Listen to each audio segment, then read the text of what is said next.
The first thing I'm going to say is that I almost died. I deadass fell 8 meters onto straight concrete. Wow, shoot. Just my body. Do you feel guilty kissing a man who has a partner? I want to be approachable. I want people to be like, oh, okay, there's my world. If God is real, then there is accountability for my actions. I've always believed in higher power. It feels the same to me in all the cultures.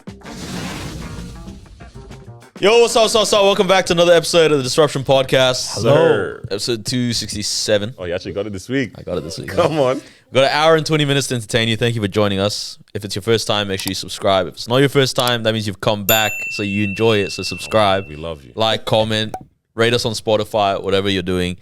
But just have a good time with us. It's Noah the Baghdaddy. It's Chief Olasoji in the building, baby. It's your girl, Moeezy. This is a Prince. And we're joined by a special guest. Come on. We've got, feel free to introduce yourself. I'm Zima, and that's all. That's all. Shout out. Welcome, everybody.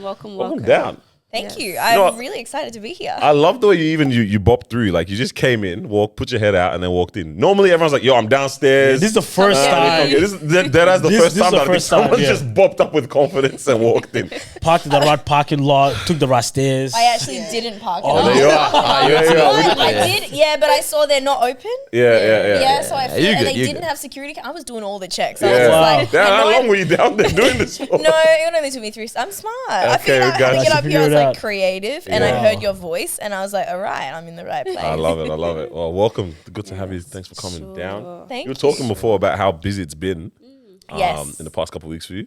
Yes, I've been working on a project at the moment, and I've just come off night shoot. So we've been working from like 10 till like past midnight. We've been trying to make it not be past midnight, but when you're on a set and the things we've been working with, there's like, we've been working with fire at the moment. So it's like we're setting something on fire. Well, I can't say much. Okay. And so that takes a lot Sounds- and takes a lot of safety stuff. Oh, So you yeah, have to yeah. know, Of and you course. can't kind of like stuff around with that kind of stuff. I can't lie, being that person that's in charge of safety Yeah. when it comes to these type of jobs or like a set in particular, the stress. Yeah, stress, yeah. I know, but Absolute I love stress. it. I'm like friends with all like the stunties, and that's also Yeah. a side hustle that I want to do. Like I love stunts, Okay. Oh, and wow. like I love, and they had fire, and I'm like, set me on fire, and they're like, we can't do it, not today. Yeah. Like you're not prepped. I'm like, just put the gel on me and let me run through the fire. Like Oh, That would be protective cool. gel. that's what they do. Yeah. Like they had people running through fire. So what they do is they put them in a special wetsuit, Yeah. and they just cover the face in gel, and they can walk through fire. That is so cool. Isn't that so cool? How do you find this commercially? I might need to go Yeah, find you're this. right, bro. No, but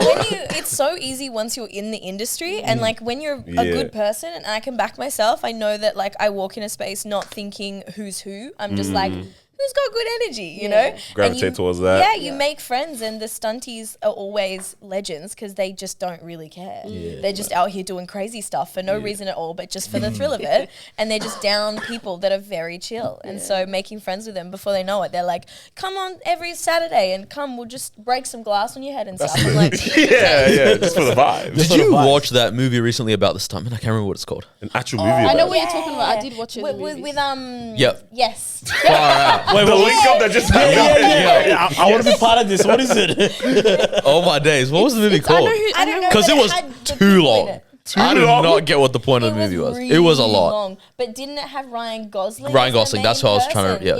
yeah. But it was funny. It was interesting. Definitely interesting. Yeah. Fall Guy? Yeah, the Fall Guy. Fall That's Guy. it. Yeah, yeah, Okay, yeah. no- I'm down clue. to do anything crazy. Yeah. Like I'm like I'm ready to Yeah. do crazy Oh wow, stuff. it's amazing like how many careers and roles exist in like cinema and acting that are outside of acting and directors and producers.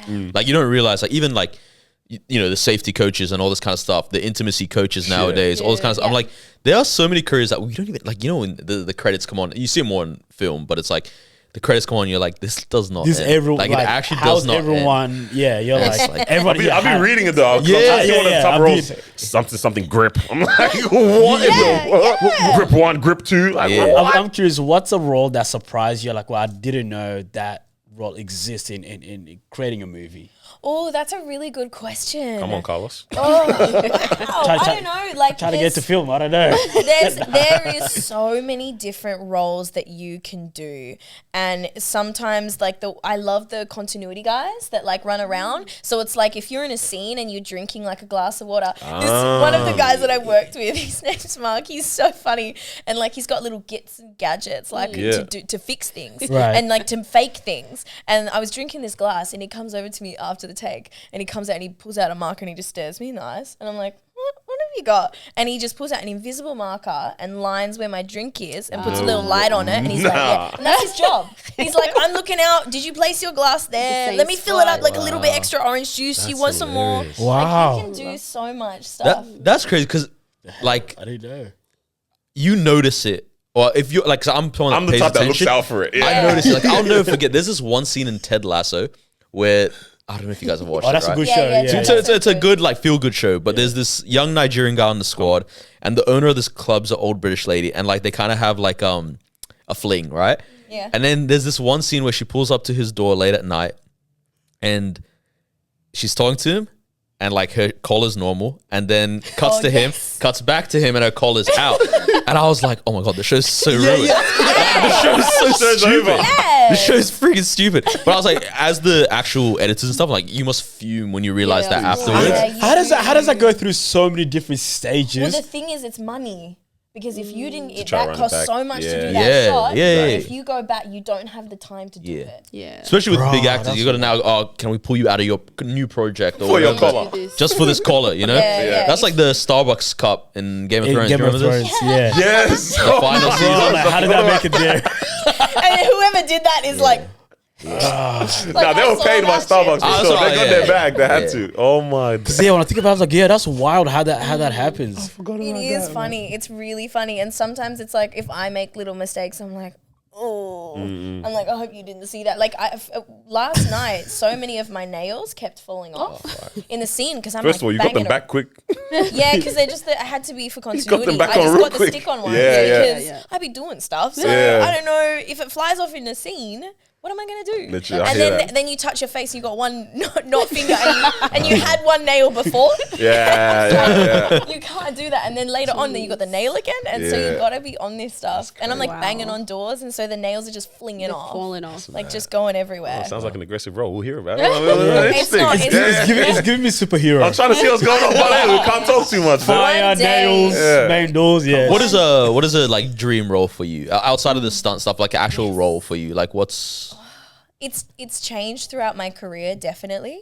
But at the moment, it's still in the stunt realm. And for some reason, I just want to be on I want to be on something like Pirates of the Caribbean. Like, I want to be I out love there, that movie like series. something back, but like history, but then I'm a pirate. Like, I want to be doing really cool stuff like that. That's probably a big goal. I also want to do a horror movie. I really want to do That would be horror. good. I don't think I'll That ever would be watch good. that. It's terrifying. I would say, yeah, it's Like scary. a scary movie type of vibe, you know, the comical one, or actual proper horror scary? Do you know Good what? thriller. I've been manifesting it for a while, but then I've got a feature film thing to do, like an audition for it. And so off I go to like watch like the scary movies that the director's done. Yeah. And I'm sitting in my couch, I haven't watched scary movies in a while. And I'm like, I don't know if I can do this anymore. Yeah. Like, I'm stressed. But that's the thing, I don't need to act because I'm like, just throw me in there. I will be Scared scared. anyways. I'll run offset. come Yeah, back? 100%. Oh my days. I was thinking about even you mentioned like the stunt guys and whatnot. It would be interesting to spend a day with these people who have roles that are just so like out there, unconventional, if that's the right word. Because like someone who is constantly dealing with stunts or pyrotechnics and breaking stuff or whatnot, you must live such a completely different day to day than the regular person. Like it'll be crazy to spend a day with people like this. You know what I mean? 100%. And I love that so much. And I'm going to bounce back to what he said of a weird job. I've just remembered one even more. There's a lady that works on the set of Neighbours, and how I met her is she was the pigeon lady because she trains animals and we needed a pigeon that could do stuff. And so that was her job, is she gets called in. And she also has like a job she just recently told me about was that she needed to find horses for a live opera show. The actors needed to be. Now on. we're just doing it. Now we're just doing Exactly. it. Now we're doing job creation. Like they're just out interesting, there though. training animals, doing, and I'm like, The day-to-day your is day-to-day that different. you focus on. You wake up and you're like trying to get the dogs to do the tricks, and you're trying to like Annie wants me for a dog on set. It's like it's so interesting. Like the stresses that these people must have, or the things that are on their mind, it would never cross. Never. our If the mind. horse is Never in doing this whatever, day. it's like, yo, Annie, what's going on? Like, get the horse under control or something. That is Legit. a Oh, wow.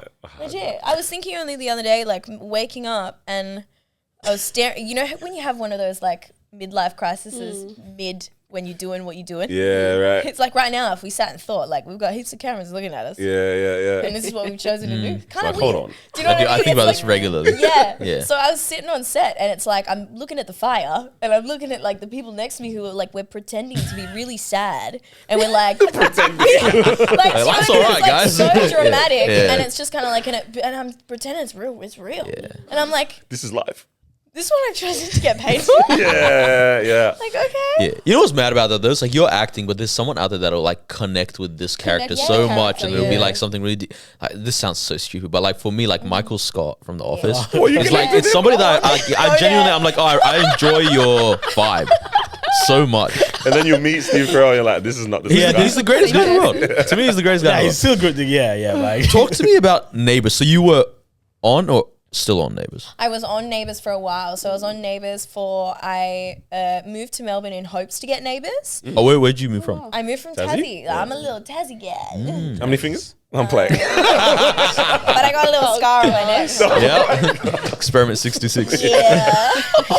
Oh my days. Nah, hey, sorry, Tasmania. I'm like a proud Tasmanian. Yeah, no, that's good. I'm a proud Hold it Tasmanian. down. All right, but then before yeah. we do the Neighbours stuff, what are you proudest of Tasmania for? I'm proud to be Tasmanian because I just like the simple life. Like I grew up on a farm, like 10 acres. Damn. Dead ass, like how I, even though it wasn't, like I could have been doing other things, I was just sitting in trees reading books. Man. Like my whole life was just that. That's And it another gave me- random, what is your day-to-day thing going on there? like, That's so different. weird. And I That's still vibes, climb yeah. trees to this day because I feel like it's important to connect to the connect, stuff of that course. You had climb when you were trees younger. now? You just get told to come I down. just fell out of a tree really bad. Well, I mean, Yeah, It I fell like happens. 4.5 meters. Oh my Like God. I scarred my friend. I hit like branches. I got internal Oh my- bleeding. ah, and then a yo. concussion. she falls. She's like, this is not good for continuity. You're gonna have a scar. Damn it. No, Jeez. Wow. I'm always doing random shit, but No. It's so fun. delete that. but yeah, so I'm proud of being Tasmanian Yeah. because I'm also Palawa, so Tasmanian Aboriginal, Right. and obviously like we're the whitest Aboriginals that are out there. Yeah. But it's also the culture is so important and the connection to land, and I'm really proud to have. Like I didn't grow up with my phone. I didn't care about my phone. I didn't. Also, it's just like connecting to like ancestors, and if I was anywhere else, it would have been hard to do. But in Tasmania, it's such a small town, it was easier to feel connected to the simple things in life. Right. And to then also, like, I loved living and growing up in Tasmania because I had to learn all these things. I was out there making fire, like, Yeah. even though you didn't need to, but I was. It's such a but it also helped me get bigger goals too. Because Yeah. I had to move to make actually- my yeah. goals work. Right. That's cool. I couldn't That's stay, awesome. you know. How long were Oh, you in no, cool. Tasmania for, by the way? I was in Tassie until I moved straight away when I finished school. I was like to my parents, I was like, I'd been planning this since I was like 13 or 14. And I was like, hey guys, I'm just letting you know I'm moving to Melbourne to be an actor and I'm going to be on Neighbours. And they were like, What's going on they there? were like, really? Is that? And I'm like, you have no choice. I've already organised it all. Wow. I'm off I go. Were they watching Neighbours at the time as well? when My you told them family that? was a home and away family. Oh, rivalry. Rivalry. Yeah, but I was like, I don't want to live in Sydney. No offense, Sydney. I just wanted Melbourne. all of Yeah, it. yeah. Yeah, all of it. All of it. Well, So at the time, you obviously had no clue what Melbourne's like. You never been to Melbourne. You're like, I'd like it. Melbourne was when I was growing up. Melbourne was like it was a big trip. Like if people came back and they were like, I went to Melbourne. They Come back with with cookies. They come back with cookies. Anyone in Tasmania knows that. They're like, we're Got going to iPhone Bitcoin's there. Like they're like the fashion is cool. They've got shopping shops and centre. stuff. Yeah, everything. Wow. Yeah. Because I I'm can like imagine. northwest coast. Like I'm not Hobart. Like Hobart was kind of cool, like Melbourne. Right. But that was like 4.5 hours going like 100 on the highway. Wow. Like I wasn't going down there too often, and they were too cool for us. So Melbourne was like you go over and you just like travel. But I traveled a lot when I was younger, but I always wanted to go to Melbourne. Yeah. So your first role was Neighbours. Oh no, my first role was I played a character. It was like it was Miss Fisher's mod murder mystery, so it's set in like the 60s or 70s. And I was playing this, the old school like TV shows where they like sing and like dance like in the 60s. Yeah. And my role was being the singer, and I was on like a live surfboard, like surfing. Like I was like this little like surf Betty is what I was, or something like that.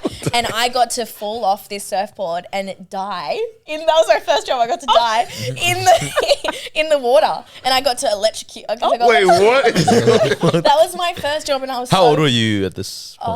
I was probably like 19. Okay. I think. Yeah. And I was so ready to die. I was like, So wild. electrocute me. Let me vibrate in the water. I'll do it. Do one of these ones And then they also let us, which I look back now, it was because like I wasn't really anybody anyway. But Yeah, they're like, oh, you can also like be dead under the blanket if you would like to.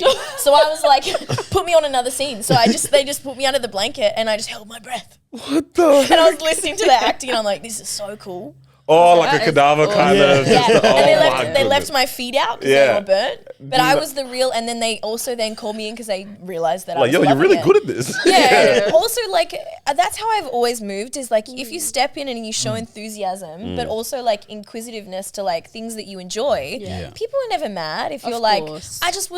I love to be here. Thank you for letting me be here. And so then they kept calling me back in. And then I got like full on, I got invited to the rap party. They Yeah. were like, I got my name, and I'm like, I didn't say any lines. And But I here I said am. one word, and they put it in. And also they put me on the stretcher going into the ambulance. I was like, I've made it. Just the best tire out there. The best one, yeah. Yeah, that was my first job. There's so much running through my mind now because I like. There's one aspect of like I really want to hear about, where that mentality comes from to like walk into rooms with confidence, and then also that I actually I sat in a workshop this week just all about curiosity. Like you would never think that you could have a whole conversation about that, but I was in a workshop and the whole thing we spoke about was curiosity. So like I feel like that's something that you mentioning being inquisitive and whatnot. Yeah. So I feel like that's part of it too. But I want to run it even back to like. Oh, run it back. You said Palo? How do you pronounce Palawa. Palawa. Yes.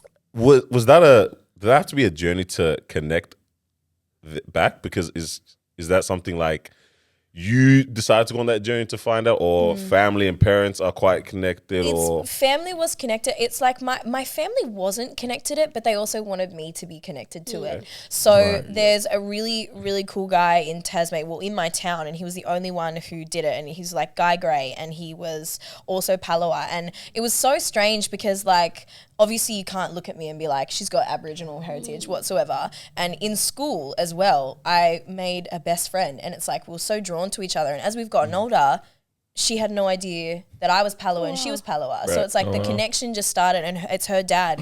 He created a community, and I got to like learn and also just kind of be accepted as well. But it's also something that I'm really passionate about humanity, and also about like civil rights and everything, and also in racism is really important to me in the way that people treat different people and caste in general. And it was a journey for me personally because it's something that I've always been proud with, but it's also something that I know that people won't see me for. And also I don't have a right to speak on racism because I don't experience it.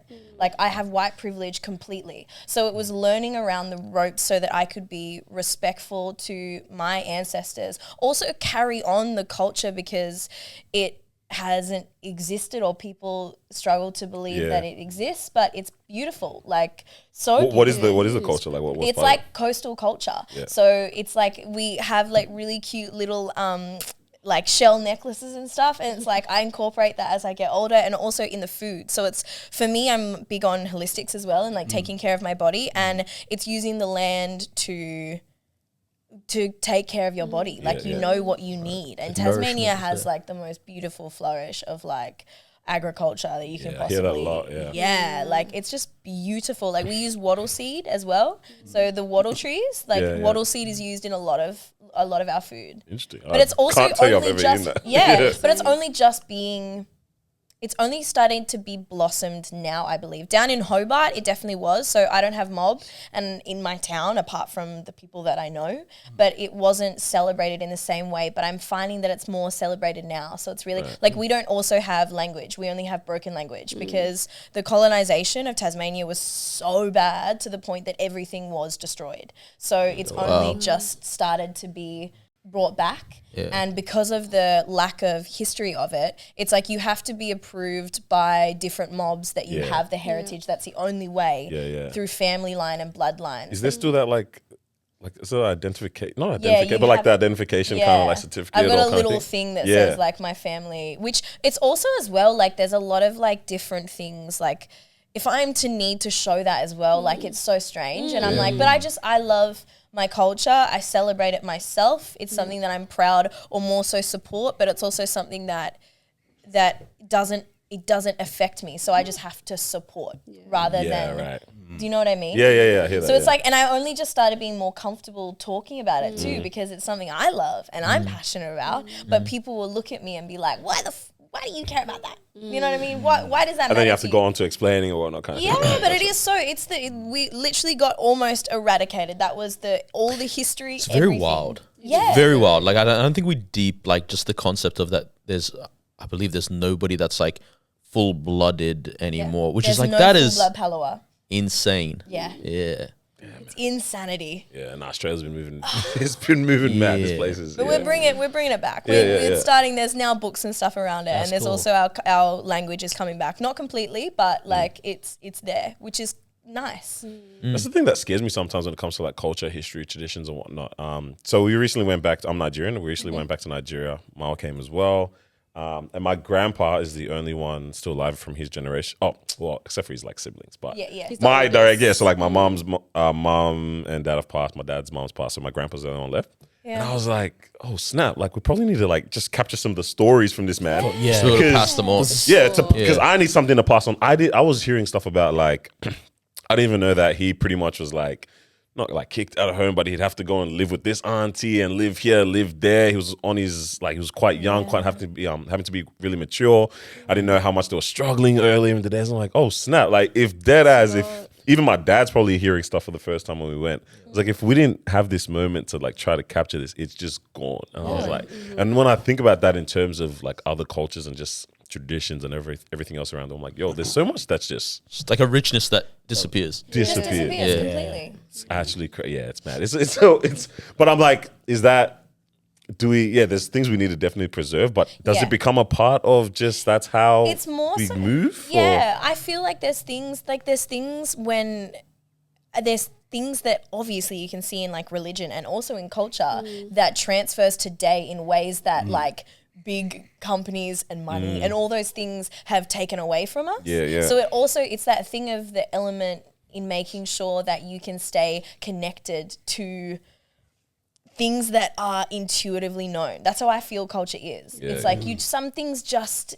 have to be told and stories need to be told. Yeah. Always. Yeah. It's the age of storytelling or something like that. I think someone was saying the most powerful thing is just storytelling ultimately. Like that's literally all marketing is as well. That's what all it is. art That's- is. That's art. That's Dancing, music, acting. everything. Even like when you talk about like politics, you just sold stories as well. At the end of the day, I'm like, damn. We're just all just really, like everything that we know, everyone in this room, all the things that you know, all the things that you've ever been told or shown. Like you don't know Literally. anything. Yeah. Literally, you just learn what you have seen and what you know. So it's important to like learn and Figure to it out. know. Yeah. I do like that. I remember like 4 years ago, I was chilling with one of my friends and we were talking about this whole thing, like how much do you know about your parents, your grandparents? And then the next time we met up, he comes up with a book like this thick. Oh, wow. And literally just a history he goes to like page 50. It's like, this is my grandpa. Wow. And it just has like it just has like stories where he grew up, everything, and then we just flip. I was just like, oh, must be nice. yeah, I was like, it kind of motivated me to do something like that. And what'd you do? Nothing since then. I read down my notes. You're like, we'll do this one day. Yeah, literally. Because I was like, I want to sit down with my parents properly and get a full. I think like till today, I don't know who's like my actual cousins. Yes, I think this is true. especially being Sudanese, Amal can probably relate to this. Where it's like, oh, that's your cousin. Oh yeah, that's your cousin. Everyone's your cousin. Yeah. But it's just like, but mom, is that your sister? Who is that? How do I know them? How do I know them, right? So yeah, just so it motivated me to sit down and create like a document. And that's like, my dad's here, his brother is there, and his stepbrother is there. And it's like, okay, cool. Now I know, because it is a scary thought when it's like one day, because they hold all that information as well. If the next day something happens, you just realize all that information is gone. And then when it's so gone, wild. you just don't exist. That's Exactly. And I said that now I don't know who to go to. Just make it up. It goes against colonization as well. If you think about it, because the only way you have to pass on culture and generation, because if it's not there, then what exists? Because like white people are gonna tell you what they did. Like, you know what I mean? They're gonna always tell you what they did. That's preserved. How crazy is that? All of that information is what's preserved, and that's what carries on. But that's what they want as well. Did you guys see that thing? I think it was this week of the New South Wales education system not doing. I think between year 5 and 8 or something, they're gonna stop teaching like First Nation stuff. Stop. Yeah, teaching. Really? there was a post about it from. I think it was one of the major things, but then they took the post down. So I don't know if it was misinformation themselves. or No, it wasn't a post from the like educator. It was like post from like a news source. Yeah, right. Like, but like a big one, like one of the Channel 9s or something or whatever. wow. Yeah, and then they took down the post. So I don't know if it was a like fact check type thing or like Someone told developing, quit talking about you know. It's like, But I was like, that's wild if that's That true. is like very a lot of people like don't want to know, and like I get it. And it's also it's like there's that thing as well with ancestry that then there's so much trauma, so you got to watch talking about it all the time, because I think you can get stuck in the trauma of what it is. And when you're talking about negative things all the time, your brain will instantaneously like psychology. Blah, blah, blah. Yeah, no, that's Psychology wise, Yeah. you're gonna be stuck in it. But there's also that thing, like if you've got a mentality of, because that's not something you can relate to, that you don't want to hear about it, it's like, really?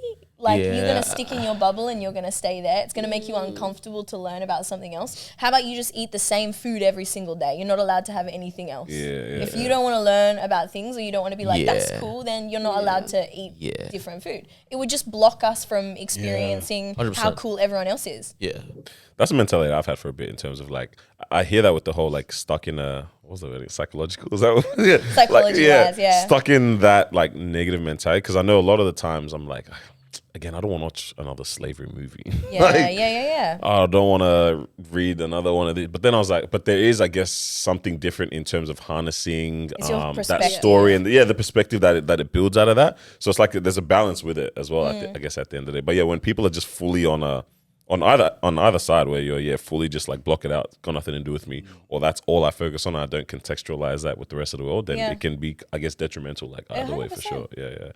I want to think about what you say. What do you say? No, I was gonna talk about your I was gonna switch gears. I was gonna talk about your role in SAS. Oh yeah? Yeah. What were you gonna say? Was this we in haven't relation even to gone to this? Neighbours actually, to be honest, even as well. Yeah, true. Well, I can talk for hours. I got them things to say. Yeah, no, I'll pocket mine because I know we'll do top 5 as well. Yeah, let's hear about Neighbours firstly though, because that was Mao was an avid. Oh, bro, I'm not gonna lie. Days, how you gonna? I love Neighbours, bro. I used to watch Neighbours. I think I stopped it a while ago though. I'm not gonna lie. Home and Away probably took number one. I'm so sorry. Home and Away is good. I don't know. Home and Away. Home and Away is good though. There was Home just and Away. something Never about it that caught my attention, and so I think I watched that a lot. Yeah. Up until more recently, but yeah, I did watch Neighbours. I don't know what you're trying to call me out for. The character. Let's hear it. Okay, Did you know her character? I did.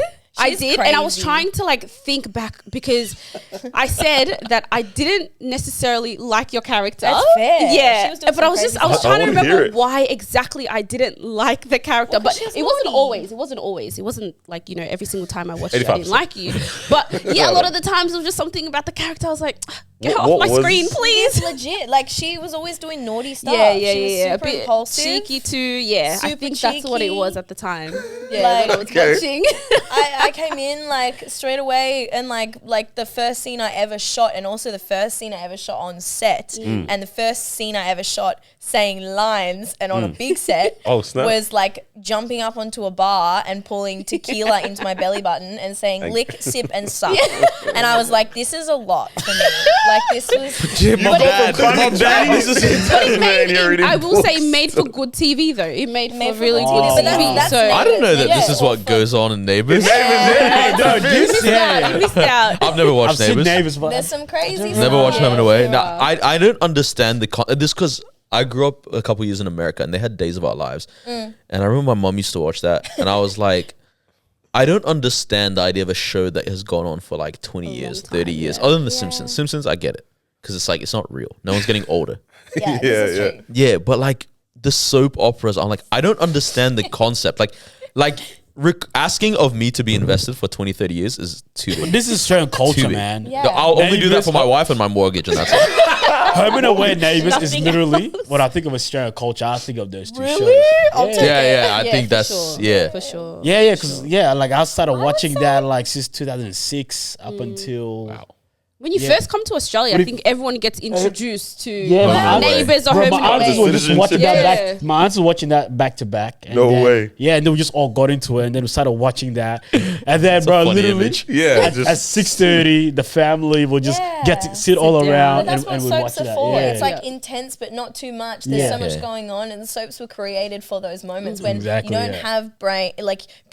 You don't have time to like Yeah. sit and watch something too serious. It's Exactly. got all sorts of drama that's still entertaining Yeah. and a little bit dramatic, so that your family can just sit and kind of laugh about Yeah. it, and also but Yeah. it becomes a tradition. Does And- anybody come back to life in Neighbours? Yeah, people If you come don't back see to them life all die- the time. I think so, Well, yeah. come back to Yeah. life. Yeah. or what- Yeah, that's what Neighbours is what taught me that if I don't see this character fully pass Actually, away, yeah. died, then they're coming Ah, back. yeah. Yeah, you I never took that into know. movies as well and Yeah. everything. Or like, you yeah. can come back as a ghost. Yeah. There's no Yeah. way. No way someone came back as a ghost in I'm Neighbours.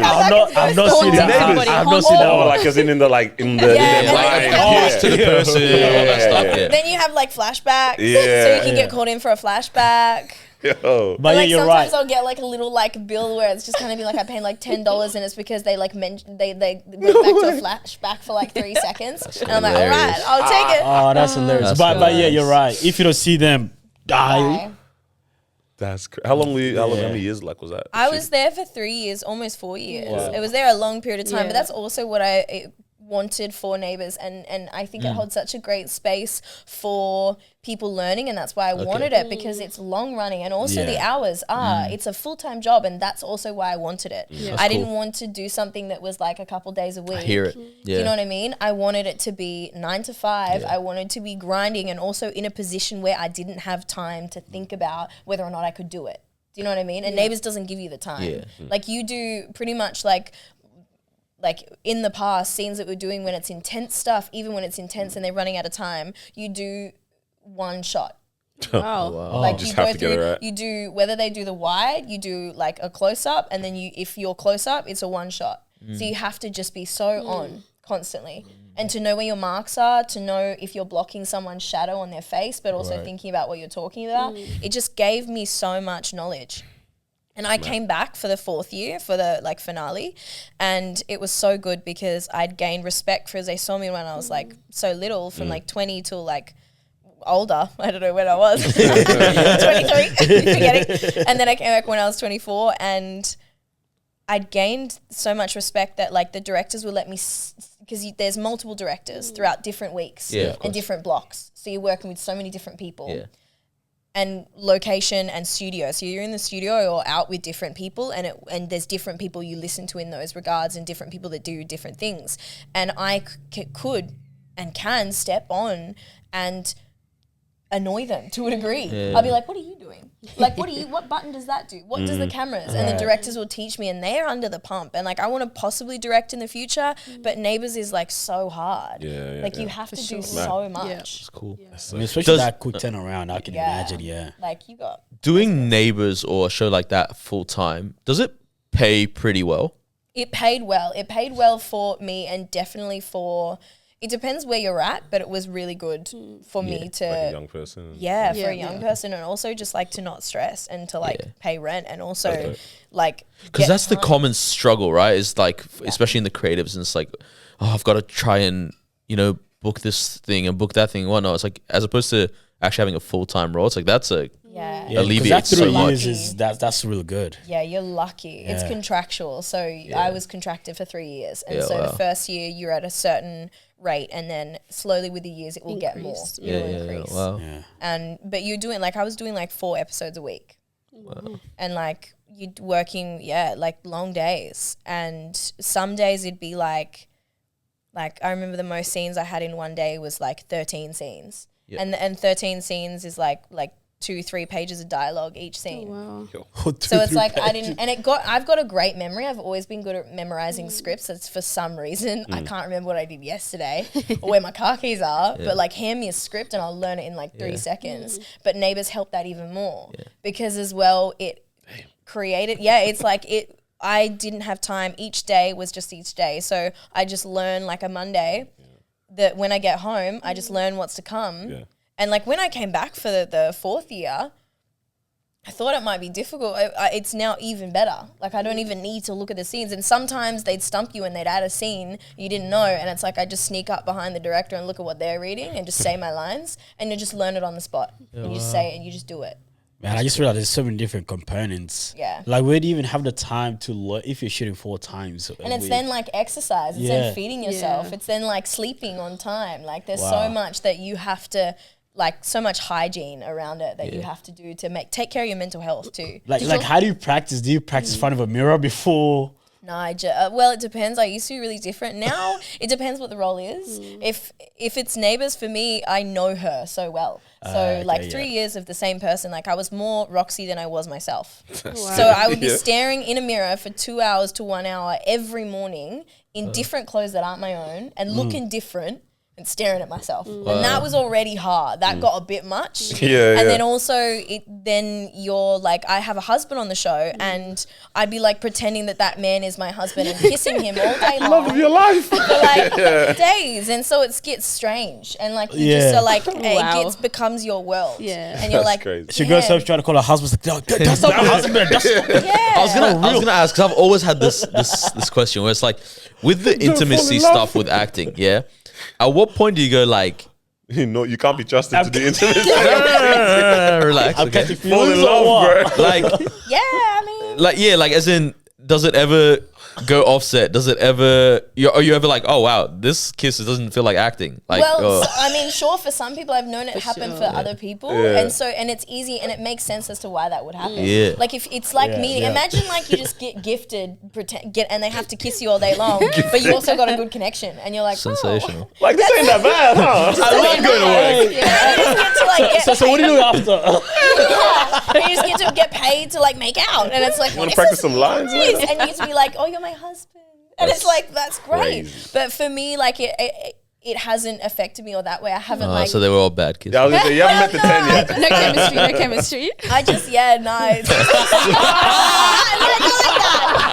Milligan knows that I love him, but it's also like people are in relationships. Like he was in a relationship, that's it's crazy. like you disconnect from it, and also you have to be professional. 100%. And like some people, and it can get like complicated. So it's like important that, and also it's like I've explained it before too, and I've also found it's been very strange for me as I'm growing up as well. Like what would I want for like my partner as well? Like I've got to go off on a job and like make out with someone else. I was gonna say, like, do you feel a level of, obviously he's a professional and he's decided this career and his partner's aware and whatnot, but like, do you feel guilty kissing a man who has a partner when you're it's work, but it's there's things, it's like when this is the difference, is it's just depending upon how you act, and when they say action, it's like I completely forget myself. Okay. So it's so far from, I know it sounds weird. Yeah, it's really kind of. But it's like that's the excuse when you cheat as well. Apparently, it wasn't me. I'll play. But you know what I mean? Yeah. It's like I'm not even thinking about that. I'm like thinking about where I am, and Roxy is doing this, Right. and it's so strange. And then it's like making sure that you tap out of it after, and you don't cross boundaries. Like the cut better be cut. Like Yeah, when you hear that cut, your it's separate funny. corners. don't- Yeah. because that's respectful. Like, would you be scared online on this whole thing? Would you be scared to do a particular, let's say a whole movie, romantic movie, but you got a partner? Like, would you feel comfortable doing that? See, this is what's changed, I think, as well for me. Like, I feel that like I'm pulling away from being seen in that light. Like, I'd be happy if the story is something that I want to tell, but that's why I want to do action films. That's why I want to do horror, because it's about different stories and my challenging myself in that way. I don't think that I can play being in love if I need to be, because I know what it feels like. So that's easy for me. So I want to challenge myself in different ways. And if the story is good, then but it's not the roles that I'm trying to call in for myself because of those factors. Gotcha. That makes sense. I was watching this thing on TikTok.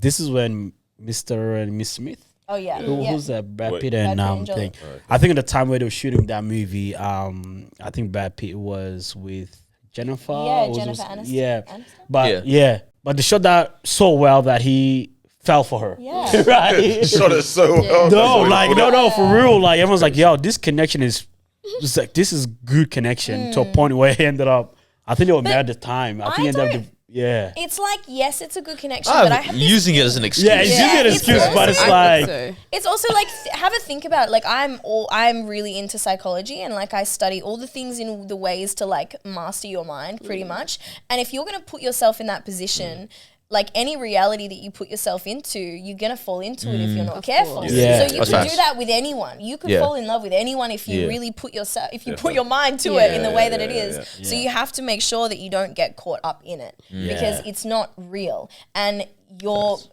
becoming an actor, so you're convincing yourself, and then you're not a good actor. I'm like, if you fall in love in that way without finding it outside of your job, I don't think it is real, because like you are pretending. It comes from a very real place, and you pull it from a real place, but it's also like you will fall in love, and then once it's cut, I mean, that's what happened in The Notebook. Like Ryan Gosling and Rachel McAdams, I think they hated each other when they first met each other. They hated each other, and then they fell in love, and it was really, they've said it was really passionate and really emotive.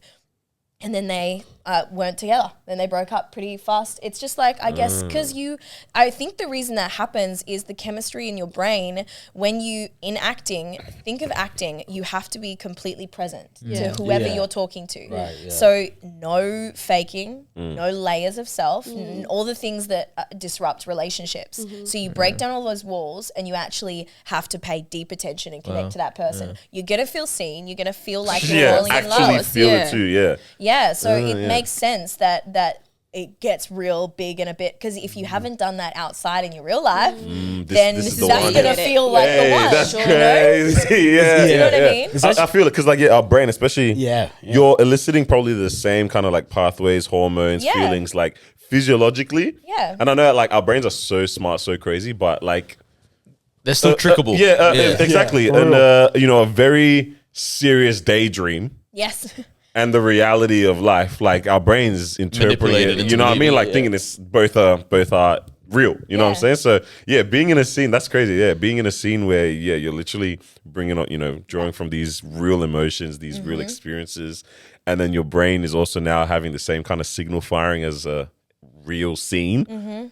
You're gonna be after that thing. Hey man, I think this is my wife. Yeah, so if you're not careful, but like, I mean, that's then I way. think is your job to maintain yourself. Yeah. If you lose yourself in your craft, which a lot of actors do, that's where the issues lie. It's like, then I'm like gonna go and sorry again. Okay. It's okay. So sorry. Then I am going to go and climb a tree, because it's going to connect me back to the me, not the me that I feel like when I'm 9 to 5 for 3 years. That's crazy. Because it can change you. Yeah. What about like those characters? What's the guy? The Joker. Method Remember acting? how Joaquin they Phoenix said or that there was a point where he like really tapped into his character as the Joker, where it became Jared like even Leto, just Heath Ledger. it came out as what's it called, in his like actual regular life as well, where he became depressed, and it was like, I'm really so dark into it. I'm like, every time I see those type of characters, I'm like, it's just so interesting because, you know, we say when you have a love interest, you have to try and like dig deep, become vulnerable, like take all those layers. But then it's like when you play a character like that, or Jeffrey Dahmer as well, or the newest one, the one with the boys that ended. There's one episode I think where I've been seeing people talk about the monologue from one of the brothers where he just sat for 30 minutes and he just spoke, and people were like, this is the most incredible scene I've ever like, you know, seen. And everyone's like, how does he do it? Like, how do you tap into someone's character so well that like we believe you're the character, like you actually are this person with the way that you're playing? I'm like, it's just so interesting to see. It's like, what do you have to do in order to do that? Like, do you have a coach or anything? I did do lots of coaching, but I feel like all actors are a little bit crazy. Like, you have to have a little bit of crazy. And as I've grown, that's why I do other things in my life, because I don't want to get lost in the source, because you get lost in it. And it's also as well, that's why I've chosen to implement heaps of mindfulness in it. And acting also is a release of self. So you have to be able to know yourself so well that you can let yourself go. And you also have to learn other people. And Neighbours, there was different parts. Like I definitely went through a really weird stage of identity, because I would go on anxious days, I would be like quite anxious, and I'd go to the groceries and I'd be thinking like, it's also like people will look at you but they don't really know you at the same time, but they may have seen you on television for a second, so you're in their subconscious. So people will look at you more, but they're like, I don't know who you are, but I know you. And so I would feel like I know you people from kind of are like looking at me, and that would stress me out. And I would go up to, I had one time I went up to a man in the groceries, and it was a real anxious day for me, for myself as Zima, not as a character. And I was being so weird by carrying all my groceries in my hand, piling up to my chin. Why did I do that? I was just being myself. And being you didn't want to pay 10 cents for the bag. I get it. I get it. Like, why was I doing it anyway? And I got to the counter and I was just like, hi, how are you? And I was over people pleasing, like doing the things that I have learned about myself. And I was like, how are you today? And he just looked at me like this and just looked me up and down. And I was like, I was like, so weird, I was like, okay. I was like, it's really, and I started saying the weirdest things, because that's me as a person. And I was like, bring it up. This was in a Coles, and there was like an orange juice machine. I'm like, how cool, you've got, an orange juice machine. He's had it. Absolutely nothing. And I went to tap my card, and the moment that I went to tap, he was like, to be honest. And I was like, oh, he spoke to me. Cooking, let me hear this. He's like, to be honest. And he looked me dead in my eyes, and he was like, I really hate you. And I went, Oh no. oh, and he was just like, but I like your husband though. And my brain was like, Oh, the character. Husband. And instead of being like, that's actually where I am now, I was just so young as well. I was quite green in the industry, so I was learning about myself and learning about how people just believe you, and the media will paint you in a, to be honest, people will hate me, people won't like me, and I have to deal with that. Like, you know, and I'm like, that's fair. The character. That wasn't me, and people will believe that that is you because I'm doing my job well. Of course. So it's hard, but it's also like crazy. And instead of being like, hey, sir, like, I'm just letting you know that's not me. Yeah. But instead I just looked at him because I was in my awkward stage, and I was like, I'll tell him you said hi. And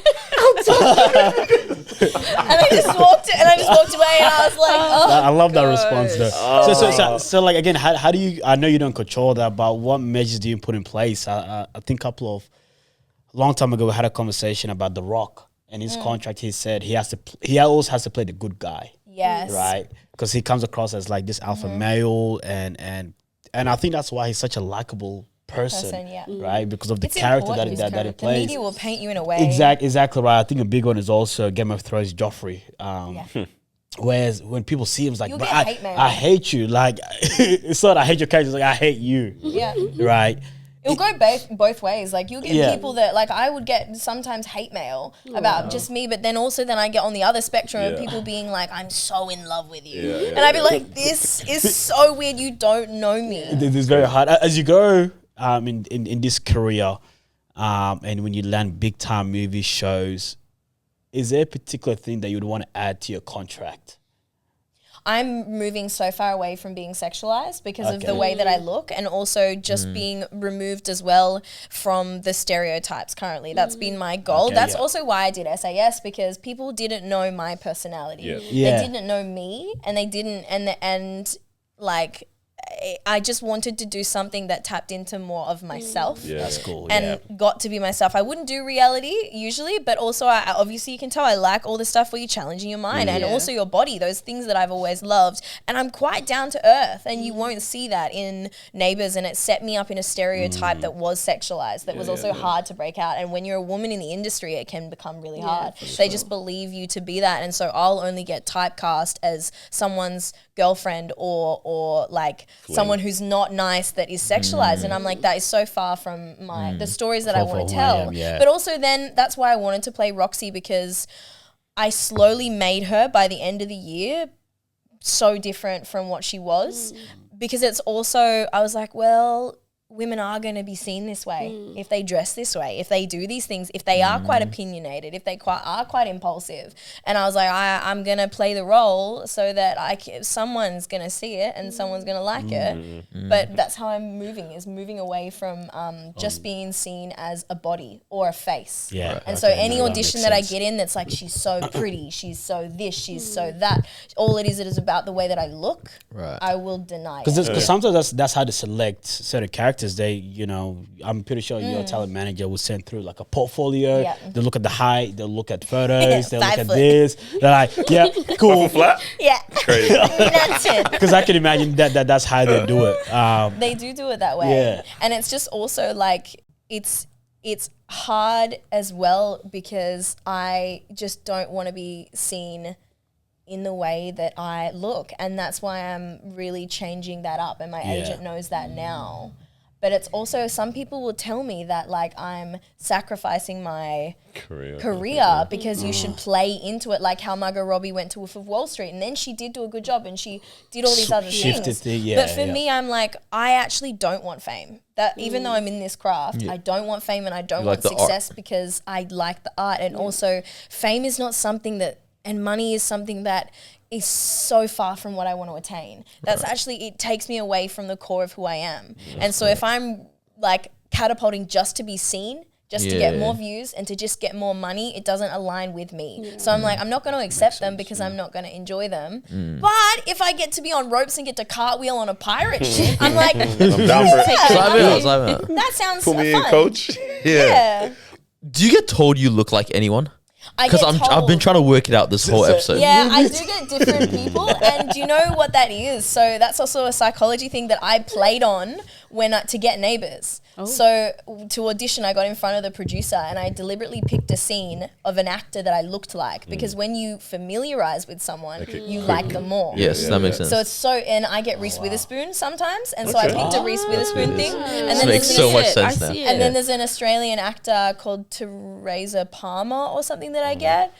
And maybe Hayden Panettiere. Oh my! That I've gotten as well. Yes. And so it's like I've picked when I've been in different rooms. I was looking at your side profile. I'm like, who the yeah. But it's also maybe it's just you might like my personality, so you're trying to relate me because I'm an actor, and it makes it easier for me. But I'm also like, I'm me. That's right. Of course. It's true. That's something that I've had before, and also that I get a lot for some reason. They're like, you look like someone that I know.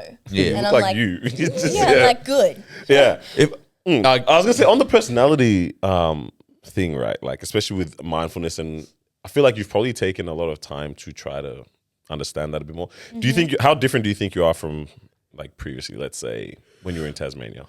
I would actually come to say that I feel exactly like I did when I sat in my trees as I was a little kid, because I've worked to get back to that, to get back to trusting and being in joy of youthfulness. And also I felt like I'm kind of a spiritual person, and I feel like I have always had wisdom and I've always had really good intuition, and the core of who I am. I find that the journey of like learning your personality is coming back to yourself, because as you learn things, you actually learn to pull away from yourself. And when you stop your personality is because of what other people tell you to be, tell you to do, what you see, what you're influenced by. And I've taken on the things that I quite enjoy, but intuitively, I'm pretty much the same as what I was when I was younger.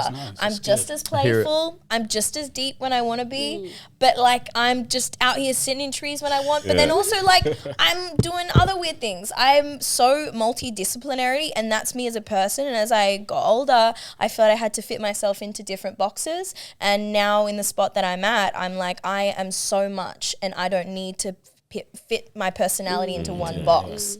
And that's what I've been searching, which is the same as what I was when I was younger. Yeah, which is cool, because I was gonna then ask and like put this to all of us as well, in terms of like, how aware of ourselves do you think you are, and then how much do you leverage on, like how much do you leverage those aspects of yourself to kind of cut through life and get things done, or get opportunities, or whatever it might be, like, and what do you think that might be? Because for you, I think you're really again inquisitive, but then the charismatic side, and being able to just connect and come into a room and just literally connect with the people. But then for everyone, like what? And you can definitely speak to yourself. I can't just tell you who you are. But like, what do you guys think you leverage or use to like bring to the table to get things done or cut through, or like Well, I'm throwing it to you. Go on. I don't know. It's tough. Because in terms of like just the knowing yourself side of things, like I was talking about this I think 2 weeks ago, like at our church group and stuff, and I was saying like I've always had this desire to be like, you know, those people that are just like, they're able to be mysterious. They just don't share their opinion. I love that. I love it in theory. I can never do it. It's just not who I am. Like, and I've come to terms with that. I'm like, that's not me. I will share my opinion all the time, right? I will always have an opinion on things, not in an obnoxious way, just like that's who I am. Like, that's who I was wired. That's how God created me. It's like, you're just full of thoughts and ideas and whatnot, and it's like, and they have to be spoken a lot of the time, right? And I want to hear other people's. You gotta crack jokes. That's of self-confidence. 100%. 100% it does, right? And so it's like, I kind of just went, like, I remember there was 1 week or 2 weeks where like I tried it. I was like, I know, I'm not going to post on my stories. I'm not going to talk about this. I'm not going to, like, when I have a thought randomly, like these guys know, like, if I have a thought, like, I don't know, 11 a.m. on a Wednesday, I'm sending it into the group chat, right? I'm like, I just won't do it this week. And I was just like, this is just miserable. This is not me, you know? And it's like, but then just accepting like, oh, wait, hold up. The me that I am, if I lean into it, that's why the people that like me. That's why the opportunities that have come my way, all that kind of stuff. And so it's like, there's no point leaning into something that is not me, you know what I mean? To try and actually build something in life and serve people in life. It's like, no, I'm only going to be serving people by being what I'm actually good at. You do yourself a disservice 100%. if you pretend to be something you're not. Because then the people that aren't meant to be in your circle will be drawn to you. Absolutely. And then you're hindering everything. 100%. It's so true. Because if you start being mysterious, I'm not calling you no more. It's not the same. It's not the same. This is funny. You know, like, I need you to be who 100%. you are. 100%. So that's actually pretty funny. I saw this TikTok. I love it, man. No. He's on TikTok. The caption was like, when he tried to be mysterious, and then she was like on the top of like a bar, and like, hey. It doesn't work. And I was like, yo, it doesn't work because that's not who you are. Yeah, definitely. What was your question? I was saying like, how aware of yourself are you? And then what do you think you leverage in order to like get things done or cut through? Yeah, I think I know myself pretty well. Yeah, talk to us. Hey, bro, it's not a secret. Answer. It's being serious. I'm trying to see how I Is he can. mysterious? No, I'm not. Because you guys see me when I come into rooms and there's people there. Just always having different conversations. I think one thing that I know about people in general is that people want to be noticed, right? People want to feel like they're being valued. So I sort of do, to be honest, I sort of do leverage that as well. I talk to people that people don't normally talk to as well. And I can see them, they're excited now, right? Someone has approached them and someone is talking to them. Someone is taking interest in what they're doing and getting their thoughts on things. So I think I do that quite a bit. But yeah, ultimately just being me, funny, I think. Apparently. Love that. Allegedly. Because that's who I am, I try to bring up the, it's like, yo, this is very serious. Let's lighten up the mood a little bit, and that gets people comfortable, especially in serious meetings. We have meetings like 4-hour meetings every Monday, and it's just, I'm not saying that it's boring or anything, but it's very serious. So then I come here, try to crack a bit of jokes, get people laughing a little bit. It's like, okay, cool. Now everyone's a bit more relaxed. now let's talk business. And that's the importance Yeah. of authenticity, because you need a serious person and you need someone to lighten it so the Yeah. balance is there. Because if it's all just serious, it's not so great. Yeah. But like you add to each other. 100%. And then Daniel goes, all right, guys, back to business. I'm like, They're so good. My jokes is finished. Wait, one more. No, for real, that's me. I was like, one more. I was like, nah, we got to get back. But yeah, I think, I hope I answered your question. Yeah, that was dope. Yeah, that was good. I feel that I know myself quite well, and but I know myself in that I have viewed all aspects of my personality, because that's my craft. I've always had an easy way of knowing other people. So you can walk in a room and pick up people's energy and just tap into where they're at and do what they need to do and like be where they need to be. But in that, I've allowed myself now, in my awareness with myself, is to let myself be where I'm at. Okay, So I may not, I know myself yeah. so well, I know how I want to move, but I also know if I don't, Where because I'm at, I'm quite like extroverted, but I'm also really introverted. Yeah. So who am I to put myself in a bracket of one or the other? Because I've got, to different people, I'm different things. Yeah. But to myself, I'm You're a all girl. those things. Yeah, Yeah. I'm all of those things. And so I'm really aware in not limiting myself, but also what I would say in how I use it's not leverage, but more so my practice of it. Like since I moved to Melbourne to do Neighbours, I avidly journal. Journaling's like my thing. I've got so many thoughts. I'm such a talker, and usually I'm one entertaining as well. Yeah. But I don't always want to be, and I found that I was just taking care of everyone else by entertaining. And a lot of the time, it was that as well, that I felt like I needed to do that for them, to make them comfortable with me. So I've grown to step away from that and step away from needing to be that, but still to walk in confidence. Yeah, and if I'm feeling energetic, I shall be energetic. But if I don't feel it, I'll just be how I want to be. Yeah. But through journaling, it's caused me to challenge my thoughts. And I would say that's the best way to know yourself is like, your thoughts are not real. All the anxieties or all the things that you start to think is not real, really. Like you can make it be what it is. So if you just sit and anything that comes to your mind, you just go, okay, what's that? Like, what is that? Where does that come from? Why do I feel that way? And you can always bring it back to something. You can always figure it out. And I'll do that. Journaling has helped me have such a skill at doing that. Cool. I also read tarot as well. It's like a side gonna get that I into do. And I've found that the more I'm really grounded in who I am as a person. I really feel like I've come to a spot where I'll allow myself to be whatever, whether I don't feel grounded or I do feel grounded, but I still know myself.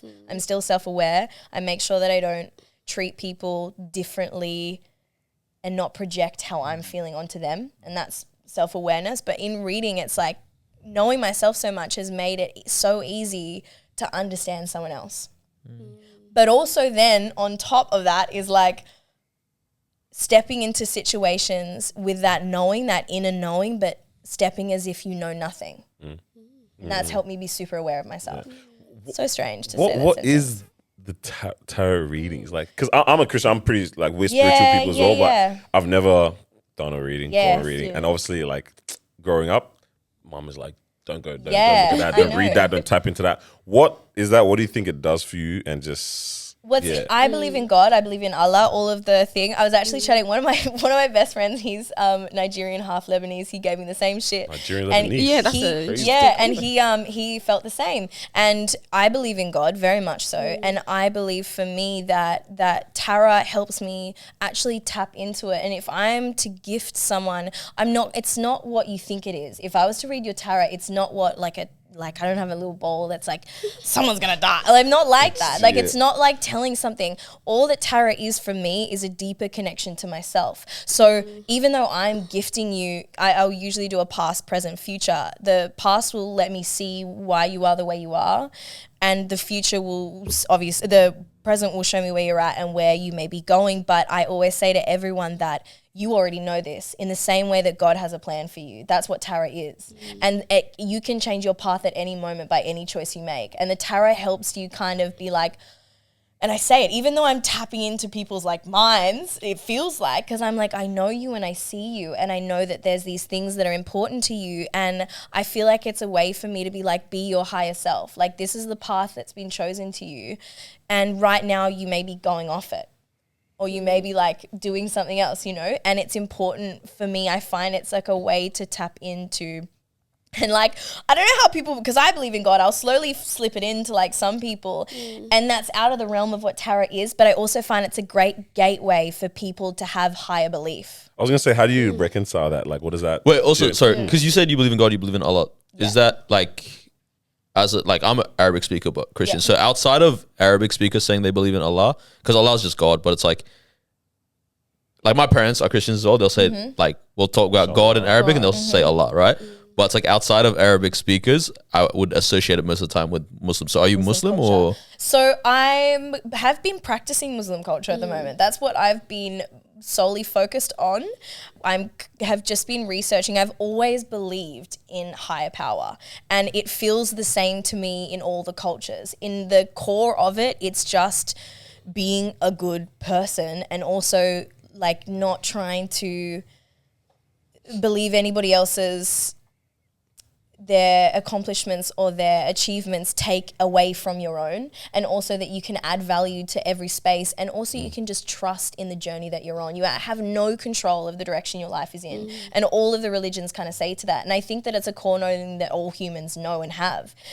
And so I kind of practice all of them, but at the moment it's been focused kind of on Muslim culture. Obviously there's little different things, but I'm currently just learning and I'm open to all of them. So that's why when anyone asks me, I'm like, I believe in the universe, God, Allah. I say it all because it's just a trust in something bigger than myself. So is it a thing of like trying or kind of seeing where like what fits? Yeah, what fits for me type of thing, and then you're going to go down one path eventually, or is it like... I don't know, because I just feel I've always been drawn to it. I also have had weird things where like I've always weirdly... I think I was brought up Christian, like I went to church, so like I was tapped into it and was praying, and also just all of the aspects of my life, and I've got crazy stories, like even Neighbours, like I had a vision when I was 13 or 14 that was going to happen, but I just felt that it was something other than myself. And like when I've fallen in love, it's been when I felt that was something higher than myself. So I don't know if it will come to a finite answer, but I think that they're kind of all the same answer. We all know that it all makes sense. And in all the religion, it does all make sense. It's just because other people come, and then I think I haven't chosen one because I feel that in so many of them, we put our humanness to it, and it's so far from humanness. Like you can't control it. And some religions try to control a lot of things, but religion in general is just because we all know this. Like when you are tapped into higher power, it's something that you inevitably, when I do tarot, even when people that don't have religions, I can bring it out of them because I think it's just what it is to exist. It's like, you know what I mean? Yeah, okay, because now I want this conversation to end with what Daniel had asked, like how do you reconcile the two, like religion and the tarot stuff? But explain to me the procedure of doing, because do you do the readings for yourself? Do you do the readings for other people? Like, and what does the reading look like? Because I'll be honest, my level of interaction with it is like, okay, there's a deck of cards, they shuffle them, and then they pull out some cards. I would blow your mind if I read your cards. That is how I feel for everyone. Like, because it's also something, because the more that I tap into God, it's also, as we said before with mentality, it's how you're going to perceive things, and also your intentions behind it is what religion is. And my intention is only to bring out to take it so far from myself, which is also what to believe in God is to be so far from myself so that I can see someone truly for who they are and to not judge them for the mistakes that they may be making and to help guide them. Does that make sense? So it's like I will read it and basically I just let myself go, and it's so weird because I don't even believe it myself. It's not something, I'm not going to be out here being like, I read like but I kind of do. And it's something that like, only when I feel drawn to, I will not do it for myself all the time, because what happens is you start to rely on outcomes. Yeah. And we even in religion, you can't rely on God to fix your mistakes. You can't rely on it to like create a good character. Yep. You know, you have to do it yourself. Yep. So I won't read them all the time, and I'll read them for different parts, but it's also like, it's always right. It's really strange. And it's little things like I will read for people that I don't even think are going to like believe in it. And I'll just trust that I'm saying something good and that this is something that may help them, because I feel drawn to like showing them like that even though the struggle that they're facing, like you do have somewhat, the only control you have is how you think about it. And if you get a little bit of a glimpse of how you're going, and also it unearths the things that we are lying to ourselves about, is what I find. So I'll see kind of like where maybe you're struggling with or where your struggle is, and that's awareness. And when you get a little bit of awareness, you can kind of help the trajectory in which your direction is going, and you can change it at any moment. I feel like people think that like tarot is like you're gonna, that's the end, like that's gonna happen to you. No, it gives you the opportunity to choose it if you want it. So if you hear something that you don't want, and that is also related to God, because it's like, I needed, everything happens for a reason. I had to tell you that. That was the reason that you then made the choice to change it. And without that, you couldn't have changed it. Does that make sense? I'm intrigued. I know. As again, growing up and and I know that because he's the same. He's like you. And when I did it with him, like he was like, nah, like this I hate. And when he moved to Sydney, I've known this man for a long period of my life. I'm so close with him. He's so beautiful. I know we've shared so many things in just learning and being friends. And it's little things that I feel like God was working real hard to be like, trust in something, because there was something for him in the future that was important. But how he did it was like, I read the cards, and it sounds so weird, but I'll be dead honest because it's happened. I have to. It freaks me out every day too. I'm like, well, that's weird. But I read the cards, and I've known him for so long, and in his past I was like, you died, which sounds so weird. And I was like, so weird, but I'm just saying you died. Like, it's so strange, so weird. That's obviously wrong. And he was like, how do you know that? And he never told me before. He said, how do you know that I died in my past? Like how do you know that? Because I've never told you about whatever this might be. Also, he believes he's died in his past. No, he had a near-death experience where he almost died, where it was cut, like the lifeline was. And then I read it again. He was like, that's not real. And then I flipped the cards again, and again it said the same thing. And it's also just, I feel like as well, if you think about it, that's the same as what praying is. It's like tapping into be like trusting in something higher than yourself. So I was going to say then, it depends who reads for you, because people can have bad intentions. So I wouldn't let everyone read for me. I think this is what, like all of us, don't forget what you're going to say, Marwa. Yeah, don't forget that. Where like I think there's just this thing within Western societies in general that has like a real fascination with a lot of like spiritual witchcrafty elements. And I think we all, like as in terms of the cast, like we all come from a part of the world where it's like this stuff is pretty prevalent in our societies in a really bad way. And it's like all our parents have like, for good reason, like raised us in a way of like, don't interact with that. You don't need to interact with it at all. I don't watch Harry Potter. Because it's like it was like, and I just think a lot of people in Western societies are a bit like romanticized a lot of that stuff.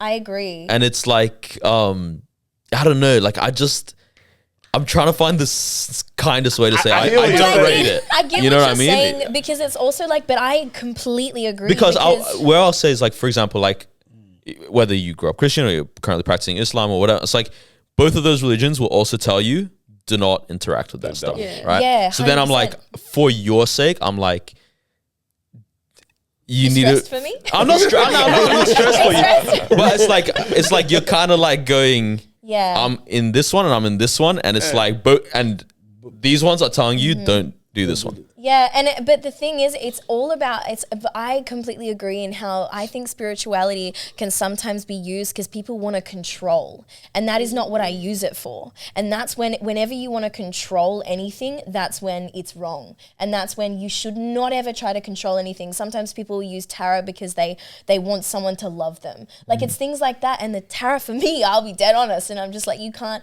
do that. And witchcraft, and that's opposite things, but that's the same as what religion can be. We know that there's badness and goodness in the world. We can't escape that. And it's how you move with it, and it's where you set your intentions that matter. So I will use it as a sense that like I get it. And if anyone comes to me, because I trust in God and because I have a deep connection to my intuition, I'll know when someone has bad intentions. And that's only because I've tapped into it. And so they're reading, but then if someone comes to me and I can feel that they're like trying to use it to their motive, like they're trying to use it in benefit of themselves that hurts other people, or will step on other people's emotions and their feelings, I will be dead honest. And I'll be like, you're being this way in the same way that God is. You're being this way. You're taking advantage in ways and you know it in yourself. And I feel as well, and it's not like I feel like what I'm saying kind of sounds like I'm trying to make everyone believe in God through tarot, but kind of to a degree. I was chatting about it with, it's like, I feel like it's like everyone kind of wants to believe in this and the higher power, but then because of their life experiences and how dirty people have done them, so that comes bad Something intentions. confronts people. I think pain Confronts is them, and common. then that's why I think spirituality is such a bridge, because you can kind of like, when crazy stuff happens, but there's nothing attached to it, like there's no guidebook of being a good person or anything. They're like, oh, which life, like it's easier to believe. But when the work that you have to put in to be religious takes so much more self-work than what spirituality is. I'll tell you what I think it is. I think it's that God, if God is real, right, then there is accountability for my actions. Yeah. If the tarot and spirituality to no actual entity is not real, or if it's real, there's no actual accountability. It's about my feelings. Right. Well, it's also, I've found in spirituality that I've been learning, it's also what you're teaching yourself, because some people in religion are trying to have the same thing, and for you to feel that you have to just listen to them, not even God. So yeah, absolutely. And those people would be called wolves in sheep's clothing. 100%. And in that, for me, spirituality is accountability. Right. And that's how I see it. And the tarot holds me accountable for the things that I know I could be doing better, or that I know that that's actually not meant for me, and I'm taking myself off my path that has been given, and the tarot can help me see that. Right. So I can't deny that, and it's just another way for me to channel in to get that message, rather than, I think it holds so much accountability, because it also like in religion as well, you have to have deep love for yourself, but you have deep love for yourself by letting yourself go, and spirituality feels the same to me as well. You have to have the same, you know? Yeah, I want to say I really respect the fact that ultimately you're saying that there is a need for connection with God, with higher power, right? 100%. Obviously, so obviously as a Christian, I'm like, I want you to say like, Yeah. God, That you know, is Jesus, it, you know what I mean? 100%. I would shout it from the rooftops. Yeah. So that's the selfish aspect of it. I was gonna say though, I think people are always better off. You'll be better off regardless as a human being when you are recognizing how small we are and putting ourselves in a perspective of the fact that there is someone else in control, like, and 100%. that being God, right? So like there is, immediately you take yourself from a different plane and you start to look at life in a very, very different perspective. Like, and I think that regardless, typically people do start to get better off in life when they have that angle. Obviously, for me, that comes into like applying the principles of the Bible. You know what I mean, looking at the way I treat other people. I think I remember someone said it like this in terms of like, a lot of religions typically do tell you to be a good person in order to get into God's like good books, but there's a response. I think maybe the Bible leans to a little bit more where it's like, in response to how you've already been like justified, you act good, or you try to be good to other people just because that is the new nature. You want to now, as opposed to like trying to buy back into God's good books and things like that. But I think that is what happens when we do look at ourselves in the grand scheme of like the everything else, or like there's a different plane that we operate in and exist in. And then the same in accountability. And what you said, I love the sentence of like people, like you put it's of something else other than yourself, and you put your life in God's hands. Some people can use religion to take accountability and they want God to give them the answers, and they want the accountability to be in God, and it can lead them astray. But I feel like religion and believing it, it's about your perspective on it. Like, I'm putting my life in God's hands in saying that whatever happens shall happen, and I won't hold resentment or pain towards anyone on the process. But people can say, well, well, God, you did this to me, and you did, and they can take it. Yeah. It's about how you see it, and accountability does matter in everything. Like depending upon whether you put it in his hands or not. And it's just like people just don't like to be controlled. I was gonna say that's the one Yeah, thing. Especially we always talk about it within like The key to Christian life space. is letting go of control. Literally, we always say like people enjoy the whole concept of like God loving us and being above us, but no one wants to get that lordship aspect of things. Or everyone loves to think about I've been saved from my past, my life, whatever. But then it's like, but I don't want to now subject myself to. Yeah, through God you kind see of a yourself lordship. on every angle. Yeah, it's mad. And else you could not. Some people will be like, well, now I'm great. But it's like, are you? Yeah, Because yeah. you have to see it all. I didn't want to. Yeah, Mo, what were you gonna say? It's gone, guys. The train of thought is long gone. Guy. Why didn't you hold it? I should have wrote it down. I should have wrote it down. It's all good. So You were about to say a question. I'm like, let me not. nah, it's all Question. good. After like 10 Gone minutes. from my mind, honestly. I love these conversations. I feel like people, and I want people, like young Have people, more. to be It's having needed, more. yeah. Because it's Yeah, also for so sure. simple, and I do think that you can find a way, which I found with Tara, that anyone can tap into it because it's how we all, it's our nature. I think people shy away a lot of time from the conversation because we think people are going to be opposed to it. But then, like you mentioned, I think a lot of people have come to a point, or not yet, Yeah. at least most people have come to a point when they've conceptualized the future and their reality of like their life. And I think that always brings you to a place of like, oh snap, like, what is going on really out here? Yeah, Is there more to this? And I think that's why we shy away from these convos because we think people are gonna fight us. But then because of that fact that everyone's kind of had those kind of moments, or It's like people are actually kind of more ready than you think. Yeah, people will be Yeah. more willing to have the what's that? There's a verse that goes like God has placed eternity in the hearts of Ecclesiastes. everyone. Yeah, so it's like there is that part of everyone where there's a little bit that's. Okay, I am open to this. Talk to me. Like, what do you want to say? Everyone. I might not agree with you, but I can entertain At this least the dialogue conversation. is You know there what I mean? for it. It's always there. Yeah, I'm sorry, Mom. always. Yeah, sorry. Oh no, about it's that. fine. No. Questions longer. Here's But the question. the original question though was, what do you think you bring? So I don't know if you want to go on, answer. hit Like, that. what's your? You're what's- really trying to draw out of No, me. Or just what? the superpower. The question that I asked, that I said, like, Oh, the one what- from before. Awareness. Oh, wow, we're going back. I think for me, I'm currently in like a stage where I think I thought I knew what I bought, like to a setting and stuff like that. But now I'm starting to realize maybe it's not. I used to say I'm shy. I don't like saying that I'm shy or like, making it known and letting people, think that. Because a lot of times people will be like, you're not shy. You do a podcast. How can you be shy if you're sitting there in front of the cameras all the time? But I think I'm very similar to Carlos, where it's like, I want to always create like an environment where people feel comfortable and make myself available as well. So it's like no matter where I am, it's like, oh, someone can see me.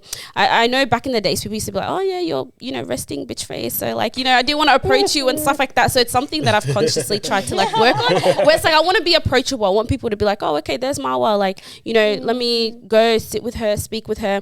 And I found that a lot of the times people just end up coming, and like you said, when you don't talk, people will just talk. Yeah. And they'll talk and they'll talk, and then you'll end up being there for like 2 hours, and they'll be like, okay, enough about me, what about you? And then you ask them something else, and they'll just continue. Yeah, and so always. so I feel like that's something that I've consciously been trying to do, just like in environments that I am, wherever I go, just be like, okay, like, if you want to talk, I'm here, I'm available, making myself available to you. So yeah, but it is something that I'm also still trying to discover as I, closer to 30 and stuff like that. I'm like, okay, what type of person do I want to be in these I'm joking. I'm not there yet, older but than I'm you, I'm saying I'm joking. It's crazy because he's oldest. I know, We can only say that if you're older. but it's like, what type of personality do I want to have as I, get into that 100%. stage? Yeah. But it's also, that's what the beauty is. I feel like it's so strange, I've always found, and that's why I feel I'm pretty sound in myself, because you can change at exactly. any moment. And for some reason, it's like they tell us you can't.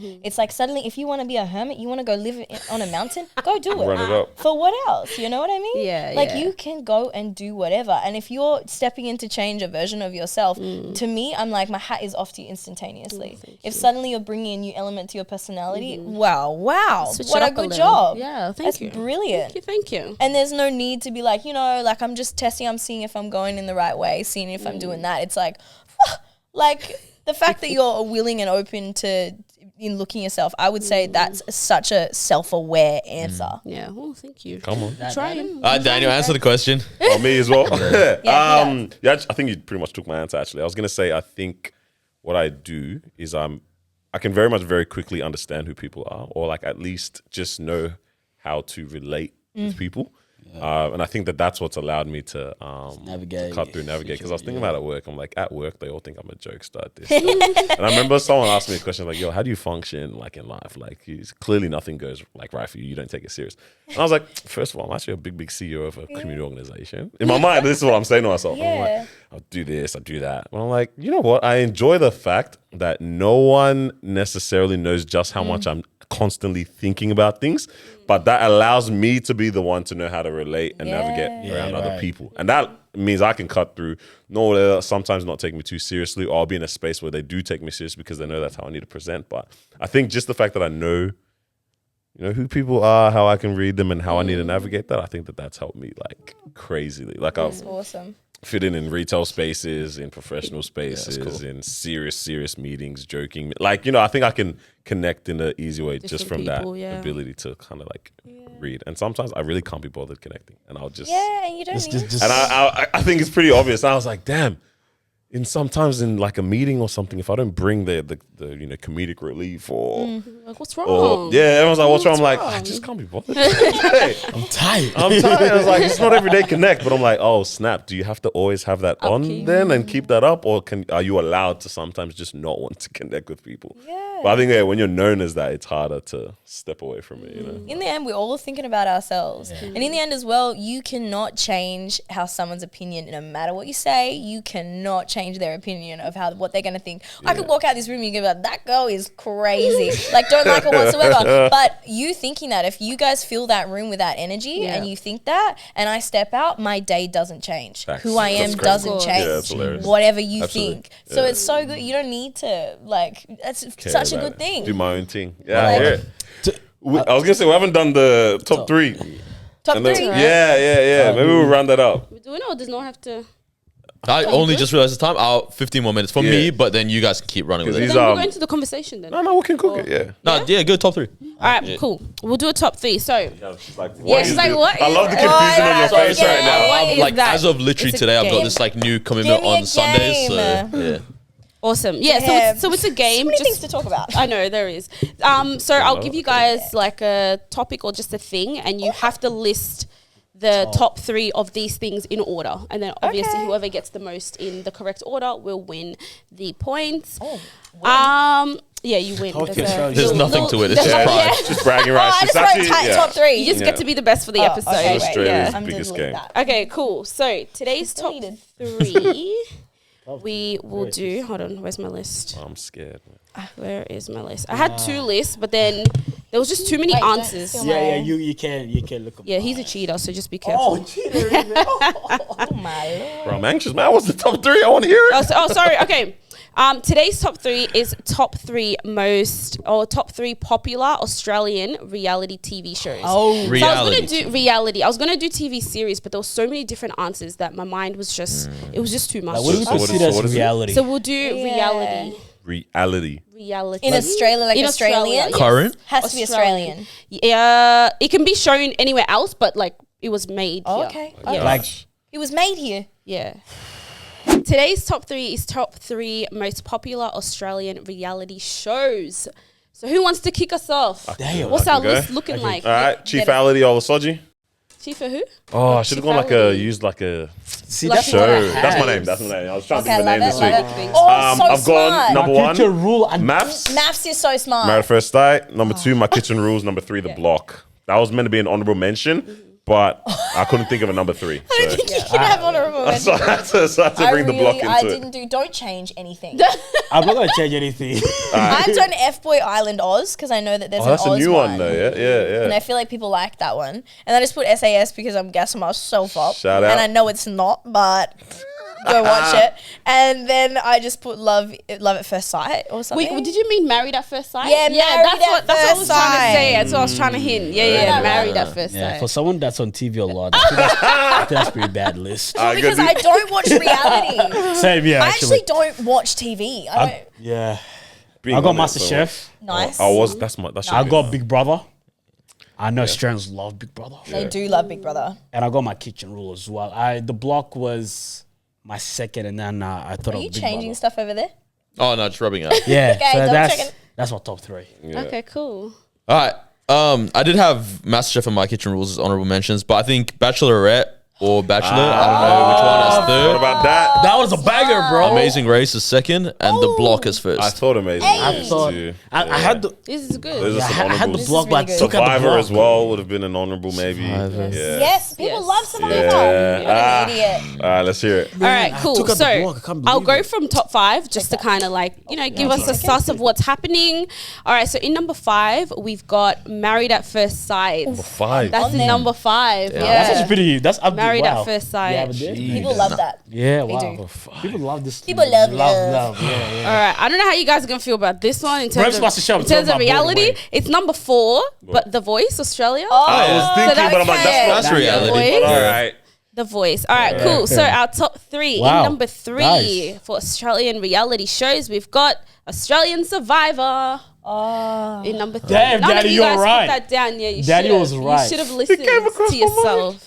Australian Bro, Survivor. surely Big Brother is there. In it's too number old, man. 2, we've got MasterChef. Nice. wow. I knew. Good job, guys. I don't have a number 1, but damn. Chef. And then got in one. number 1, only one person got it, and that's The Block. I got it. Wow. Oh, but not number 1. It's not number 1 though, so It's big. You Yeah, don't The realize Block how is big massive. The Block is. I had the Yes. block Yes. second. I took But I it mean, out. building damn. houses, fair enough. Like that's, I would but watch even that. like the personalities and everything that comes Yeah, out of wow. it too. The block is good. I love. I the don't have a block. thing. So who won? I think no. No, because he had it in the right place. No. Oh yeah. All right. So, in another life, Yeah, I would have been either a jeweler, yeah, a soccer player, a teacher, or an actor. yeah. All right? Right. Let's say the actor one. Yeah. How would I go about getting into that right now? Like, what would be the steps to go into acting? For a friend. Yeah, though. So first off, you need to hone your craft because Yep. a lot of people want to be an actor because they want to be successful Yeah. and to be Yep. seen. Yep. And if you come to me with that, I say deal with that yourself because that is so far from what it is, and it's not going to be what you expect it to be. Yeah. Yeah. And then the second thing is then like you got to do your research. You have to look where you want to start, the things that you want to work on. So if there's shows that I like in Australia, I'll go back to like be like, who's casting that? Who has?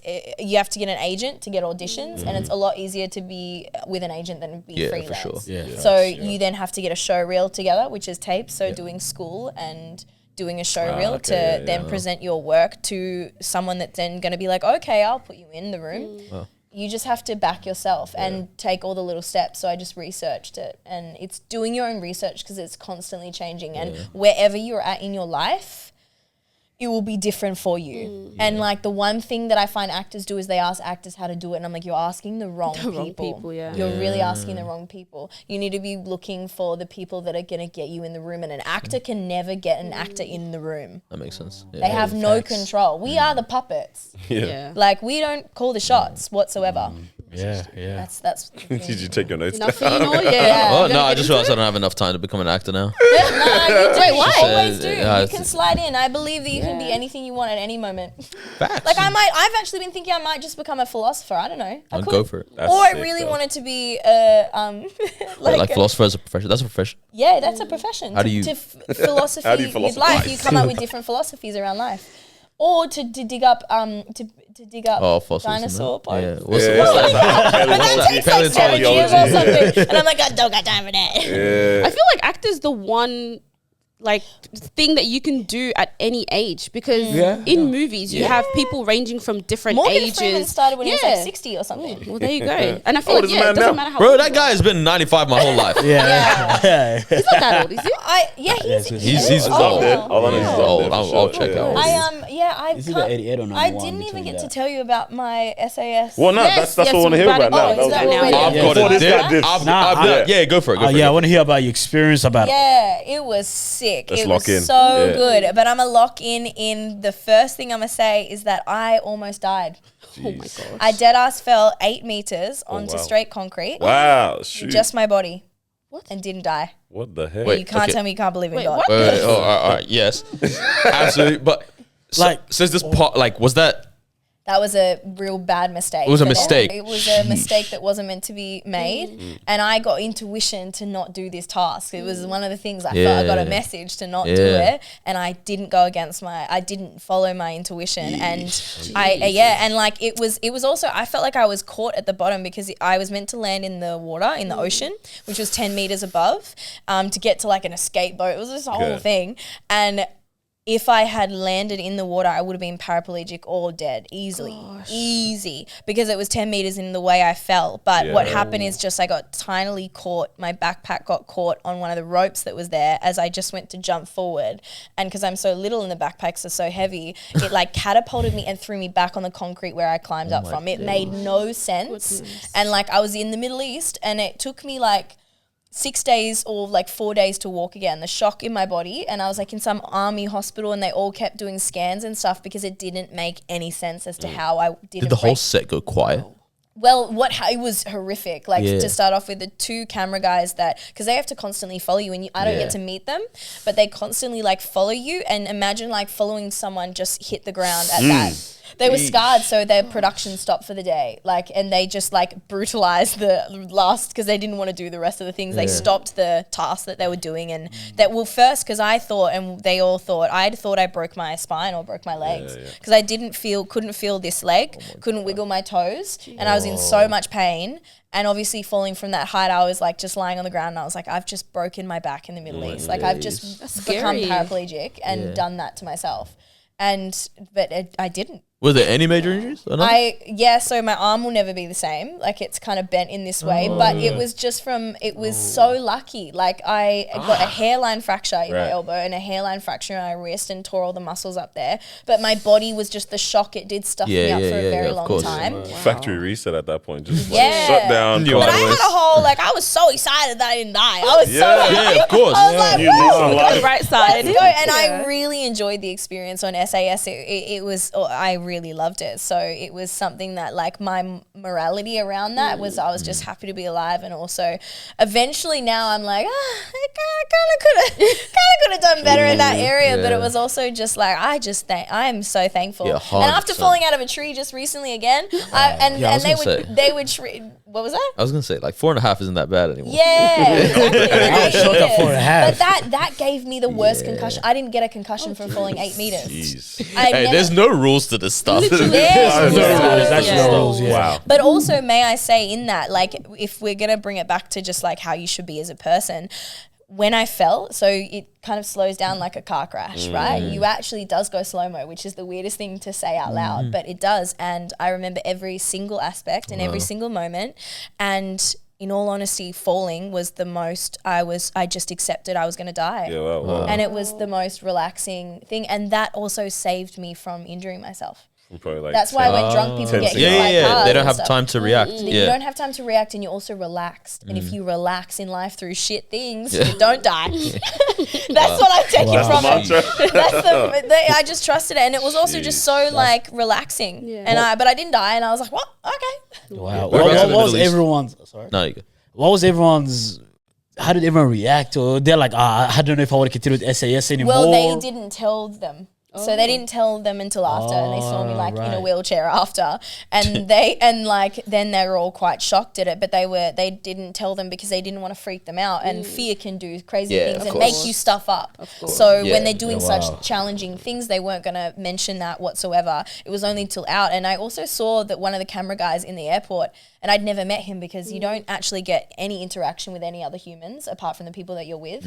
Even when you're changing your microphones, there's no real camera guys you ever get to see. So you just get completely ostracized to the reality of what it is, which makes it 10 times more difficult and also creates this atmosphere that it's so real. Actually haven't, But it was so great. But I didn't get to meet this camera guy. And when he saw me in the airport, he burst into tears. He was like, I thought you died. He was like, I was so terrified. And I was like, oh, I'm so sorry that I put you through that. Well, here I am. Like, all good. All good to go.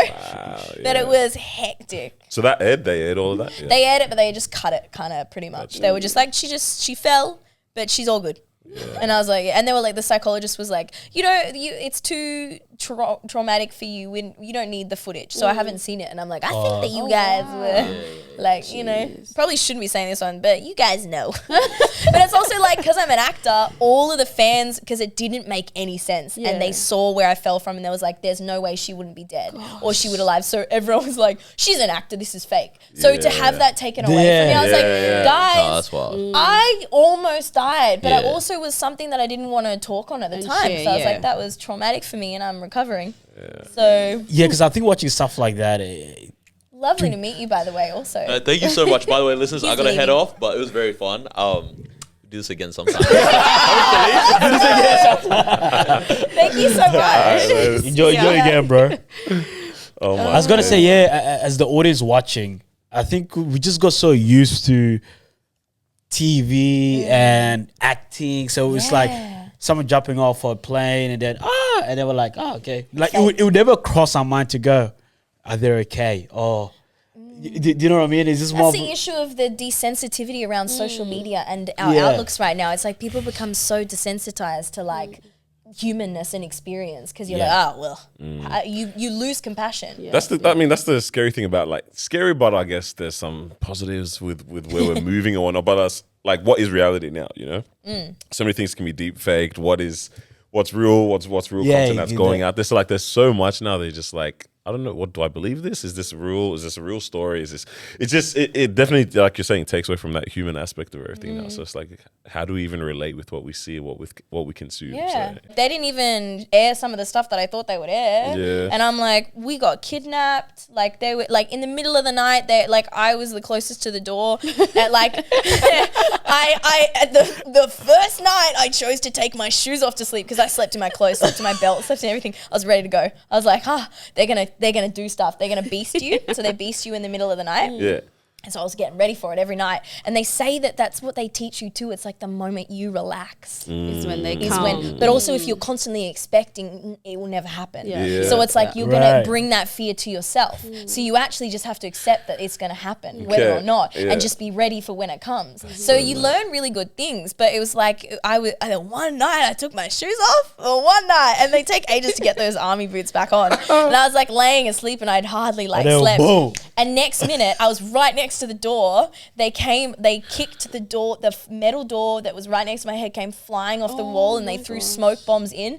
And I'm going to have to swear, so you're going to have to beat this out. But like, get the f*** up! Why the f*** you do it? And I'm like, oh my, and my whole body woke up. And I'm someone, you can wake me up in 3 seconds. Like, I've always been someone like, if you're like, Zima, can I get a glass of water? I'll wake up, even no matter how deep I'm in sleep. So I was up. And like, I felt bad for the people that struggle when they're asleep, because I saw them like, I feel like Pete always was napping all the time. And like, he woke up and he was like, oh my You know what killed me about him being on there was the initial promos when his face was just covered in sand.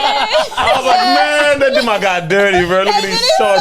And then there was like a snot. I said, wow, free people, man. That's my guy, man. Yeah, they did very dirty. Oh my God. Oh, wow. But yeah, they just like came straight on in, and like I like freaking out, and my hands were shaking so much that I tried to do my shoelaces up like this. And like one of the guys who, it's like mind games. They're constantly yelling at you, but like they don't mean it. It's what life is. Things are hard. And so I knew instantaneously on the first day that they personalized me, because they deliberately give you numbers and no name because you get depersonalized. So that stuffs with your brain even more. But they gave me a nickname on the first day, and I was like, you like me. So I knew instantaneously. And the guy who liked me like came up to me when I was like shaking, and he was like in my ear, and he was like, put your fucking shoes on. And I'm like, yes, stop. I'm like, yeah. But I'm like, he's coming to just, I felt like he was just trying to make me laugh, or just be like, just get ready. And then they beasted us, and it was like, what's going through your mind? Is it like, because is it like, oh, like this whole thing is an act, right? No. So, or is it more like, oh yeah, I'm actually scared. Serious. On the tasks, I maintained from an acting point of view, I was like, this is fake. This is if I was in a movie shot, and like I had to get into a Black Hawk helicopter at one point, and I had to like jump out into, I had to like race the helicopter and jump off the end of the thing, get in the water. And a Black Hawk helicopter, the water that's getting sprayed at you feels like bullets. Like it's so fast. But then you're in your whole army gear and you have to get out of the ocean up a giant rope into the helicopter and you're exhausted. It takes you so long. But I was just thinking, I want to do this in an acting job. Yeah. Like I was like, this is that was the your way of action. getting through it? Yeah, that was at the start. But like there was some things where like you couldn't think it was fake. So it was a little bit harder. But I just maintained that. Because the action is there. It's like you see this and you see I was the like, water I there. can't die, but almost died. I was like, oh shit. Wow. Like, does it ever cross? Hold on. Does it ever cross your mind to go, hey, I can't do I this? can't, please stop. Hey, Adam, nah. Next one. Like that never. Like, what's the flexibility? There's no flexibility whatsoever. Also, like, I am not scared of anything. So things didn't freak me out whatsoever. But there was one time, like, I had to, like, Pete was the only one who was closest to my body weight, like out of everyone. Yeah. So, and at that time I was at my smallest first. I got really sick before the show. I'd injured my ribs, so I was bedridden for like 2 weeks before going in, and I'd gotten my body right to the point that it needed to be at because I always train. And so that was really hard for me. My cardio was really down, and I was at about like 49 kilograms. So like I was like Pete was because he's tall and lanky, he was the only one. And you had to do fireman, and you're like, when we got beasted that night, you're doing all this crazy stuff, but you have to carry someone on your shoulders and just like run around the thing constantly until they tell you to stop. And at one point I remember thinking, but if I'm honest, it was not my body that wanted to give up, which I think was the most interesting thing I've ever experienced. Because I was running and I literally turned to the DS and I was just like, I kept on thinking in my head, look at who I have on my back and everyone else. And I was like, oh, like I actually can't do this. Like I'm going to break my back. And so I started to say those things to myself as I was running. And I was like, I'm going to break my back. And the DS was just like, no, you're not. Like, keep going. If you stop, you have to do 10 times more than everyone else. I'm lucky. Like, I come from a gymnastics background, so I've always had that thing about my body anyway, and like pushing through things, and it doesn't hurt. But it was kind of like one of them, like we'd done a giant task. I think they did it for Anthony Mundine so that he could like box someone up on heights, and you're in a giant canyon on a plank, and then you have to fight someone. And I'd done it, and like I just didn't do it well. It wasn't in the way that because my brain wasn't working. Also, I wasn't drinking water because my bladder is really bad. And I was like, I'm gonna pee all the time. And I'm like, haven't even had kids, but I'm like, there's an issue, and this is not gonna be good for me. So I was really extremely dehydrated in the Middle East, and having to do so much. And I'm also gluten intolerant, so it's not really working out. The food was good. Like lunch and dinner was great, but in the mornings I couldn't have the porridge, so I had to just have boiled eggs, and I could only stomach one boiled egg. So I was doing all this on like one boiled egg. It's not much food. Yeah, but like that's a Ghanaian diet. Yeah, you know, nice. But so I was like, ooh, okay, let's go. And there was like, I'd done this giant task, and usually after such a giant task, they send you home, and for some reason I caught myself off guard. I started chugging my water after doing it, and then they were like, everyone go, we're sprinting 10 Ks back to base camp. Jeez. And I went 10. Oh. and something in my body, like my body completely shut down. That was the only time when it was hard for me, and it was my brain was ready to keep going, but my body had nothing in it. I started running at this thing, and something in me, because I hadn't been drinking water, but I just drank water, I couldn't feel my legs, and suddenly I was like, I just peed myself. Like, I've never in my life peed myself ever. Wow. So cut that. Actually, you can keep it. I don't really care, because it's like, I literally, like, I was like, I'm peeing myself, and I had no control over it. And my legs started to wobble, and I couldn't stand, and I just dropped. And the DS was so lovely, and it was Jay on it, and he was not all of them were my favorite, really. I can't say they were my favorite, but he was at the back with me, and I was like, staff, I'm peeing myself, and I have no control over it. And he goes, no, you're not. No, you're not. He was like, just keep running. Because my body couldn't move and I was on the ground, he had to look between my legs and see the wet patch. And he was like, He's like, we pee in Afghanistan all the time. We just pee. You don't need to worry. Like, it's okay, keep going. And so I was just crying. I was like, no. I love when stuff like that happen, and someone's trying to just like it's normal. Like I'll do it right now. Like, I do it, but like the only difference is that I did it over there. Like I've done it before, but I'm like, you were at war. I didn't need it. they say all these things now. Yeah. And so I just kept on like running, and I got back up, but I passed out 3 times on the way, and all of the DSs thought that I'd given up as well, because they were like, she's a goner, like look at her, she's done. And like I ran, and I was running with my backpack was bigger than me, and I was like That's the running. one scene I remember. The bag being so much bigger than you as well. I was like, and it was heavy. And so I was running, and then I just would drop to the side and just donk. And I passed out 2 times on the way to get to the hill, and I finally caught up to them, and I think they were surprised that I got, because we were running, and then we had to run up a mountain. And so I ran up the top of the mountain. I was last up there. Ant was already having this conversation. They didn't even show this. And this was actually, I wished that I got to be more present in this moment, because this was one of my favorite moments. But I guess I was. But because it still makes me emotional when I think about it. It was beautiful. Like, we ran all the way up to, and there was kind of cameras didn't get to us by this time. And everyone was sitting there, and he was saying about like, look at what you've done. Look at everything that you got to. You thought you were done there, and look at where you are. And also look at what you're looking at right now. Like, have a look at what you're experiencing. And I had finally got halfway through his speech, and I sat down, and I was like, crying. I was like, it's the first time I'd cried as well, and I was like, oh no. And then he looked at me, and he was like, are you all strong? And he was like looking, and he walked past me, and he looked at me, and then he looked between my legs, and I was like, Nothing to see. and he was like, okay, and I was like, and I was just crying. But then I just like looked, and I was like, the Wadi Rum Desert was the most beautiful experience I've ever. I love the desert. Like, I love the desert because it's so vast, and just, I love mountains. I love climbing on rocks, like more than trees. And so I was looking, and I was like, I actually just then over there pissed myself. And now I'm up the top of the hill, and I'm like, I'm here. Wow. And I'm like, that was really hard. This place really can. And that wasn't shown. That was not shown. They didn't even show us climbing in between all the things that they made us do. Yeah. They didn't show it. And you don't win anything at the end. It's just if Literally, you can qualify. if you do it or not, Yeah. Because a lot of people come on to, I guess, prove a point. Yeah. Ultimately, it's like, okay, you guys saw me as this. Because I remember when Chappelle Corby as well. Yeah. She did an season prior. Was it before? It was before yours. I think it was. It was a while ago. Yeah, I remember seeing it. But it's like, you know, all these people come on. It's like, we're trying to prove a point and move away from, you know, whatever type of image you thought of us, or even I'm just trying to prove a point to myself, where it's like, I'm stronger than I think I am, and I can actually do it. And just hearing the experience and how they really do push you. Yeah. And I like that, where it's like, just because the cameras are off, no, we're not going to go soft on you. You came here for a reason. You came here for a purpose. So it's like, we're going to keep going at it. Yeah. So it's beautiful. You got to let go of whoever you think you are. Of course. The first task was we got buried alive. Yeah, I remember seeing that. I was like, this is scary. You die in the desert. You let go of everything and all your fears and who you think you are. And you have to sit in that box and accept that you're gone. You're ours now.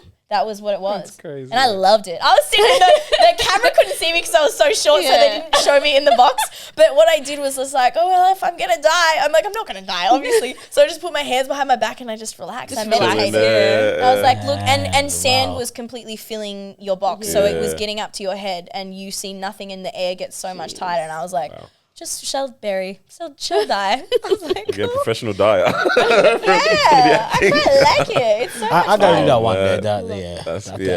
It's really good. I really encourage it. And it's also like, you have to give respect. It also takes away that thing that kind of religion does too, in like, it doesn't matter who you think you are. It doesn't matter like what you're capable of or what you've done that you think is bad, to a degree as well.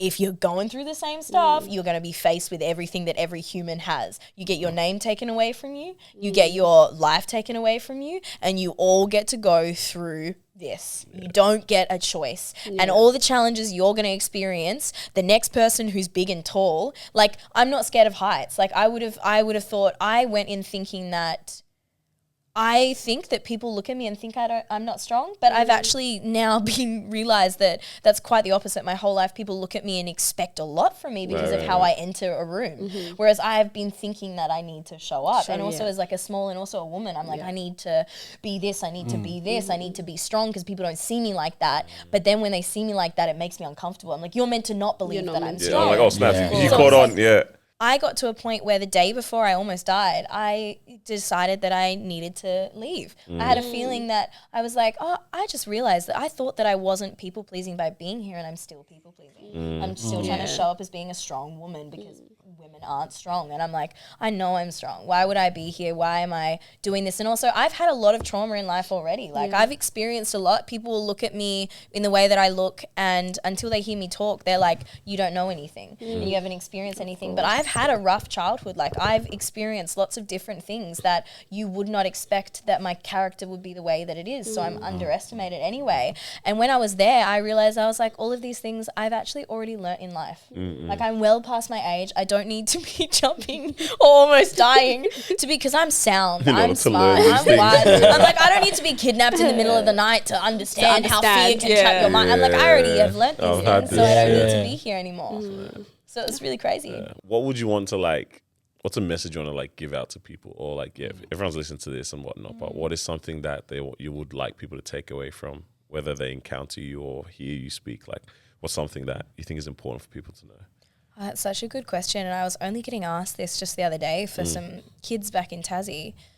But I think that in the end, it's kind of you versus you. Really, it is you versus you. You set your capability. You're not limited by your body or yourself. You're expanded by your capability, and you also have the opportunity to choose what you're capable of doing. And it has been proven time and time again in life that that everyone in history overcomes hardship in every time. Look at, like, even in racism, in colonization, they didn't win. But you would have thought in the history that they tell and in the things that they say, they pretend that they win. But in the end, it is who's still there and happy to be exactly where they're at, not trying to be anything but where they're at. It's you versus you. They're not going to be, if you say to yourself, well, I'm going to do this, I'm going to be this, and also just generally being a good person. If you're moving in intention to make sure that you are moving as if you care about yourself and care about others, and as I think I said before, not take that other people's wins and their losses don't take anything away from you, you can't lose. Like, you only just prosper. Like, every single thing that happens to you teaches you something that you need to know. I say this in my tarot as well, in that once you experience something bad, it only shows you what you want more. Does that make sense? Yeah, no, I hear that. Yeah. It shows you kind of what you definitely don't want and what you want to push more towards too as well at the end of the day. Your mind is so powerful. It is. Well, what's coming up for you though? You know, what can we keep a lookout for that you can speak on at least? Yeah, I know there's a lot of stuff you can't talk about. So many different things. I'm going to do a new art gallery soon. So I'm going to drop a new art gallery around this. She's a painter. I didn't even know. Yeah. We spoke on the phone like last week just to set this up. And then I was like, oh, so what are you doing? She's like, oh, yeah, I'm just painting right now. Yeah. Like, oh, okay. Well, where'd that come from? Yeah. All right. Gallery? That's sick. That's Okay, cool though. Yeah, so I want to do a self-produced gallery, which I've done one before, and this one's just a challenge for myself again. I'm currently making an album because I make music as well. Yes. So I want to dabble into that, but have creative control of that. It's definitely not what people would expect. I'm not looking for it to be money, but it's about the lessons that I've learned in life. And I love music. Music is the key to everything, really. And then I want to also start to do life coaching for people and to help people get to how I feel sound in myself. Whether or not because people set such big goals to be so sound, and like they like, this is what success, but success is not that. Success is how you feel about yourself and also how you move. It doesn't matter how big you're doing stuff. And then obviously a pirate movie. Like, it's honestly, the list is extensive. Those things are coming. I have a few things in the works at the moment, which is good, but it's also just all of those other things that I'm setting for myself. Music is definitely I'm really being pulled to it at the moment to create an album. So I'll be dropping a song very soon. Less. You're busy. You gotta keep yourself busy, but only with the things that you want, and you also have to allow yourself to have a break. Of course, no, definitely. bet. Hey, there's a lot. Yeah. Oh yeah. Yeah. How do you I feel? thought she was gonna say, keep a lookout for this one. No, there's a lot more. There's not just one thing, one movie, one show. Nah, it's gonna be a bunch of things. So make sure you tap in, follow. All the handles will be in the description as well as on screen. What else? Like, share, comment, subscribe. Comment for sure, man. Go and rate us on all these other platforms that you tune into. And then, like North said, there'll have to be another conversation, clearly, because Yeah, you gotta watch this. You guys are great to talk to. There's some beautiful minds in the room. So thank you. Nah, thank you for coming you. down. Yeah. Hey, man, that's us. Bye. Peace. Peace.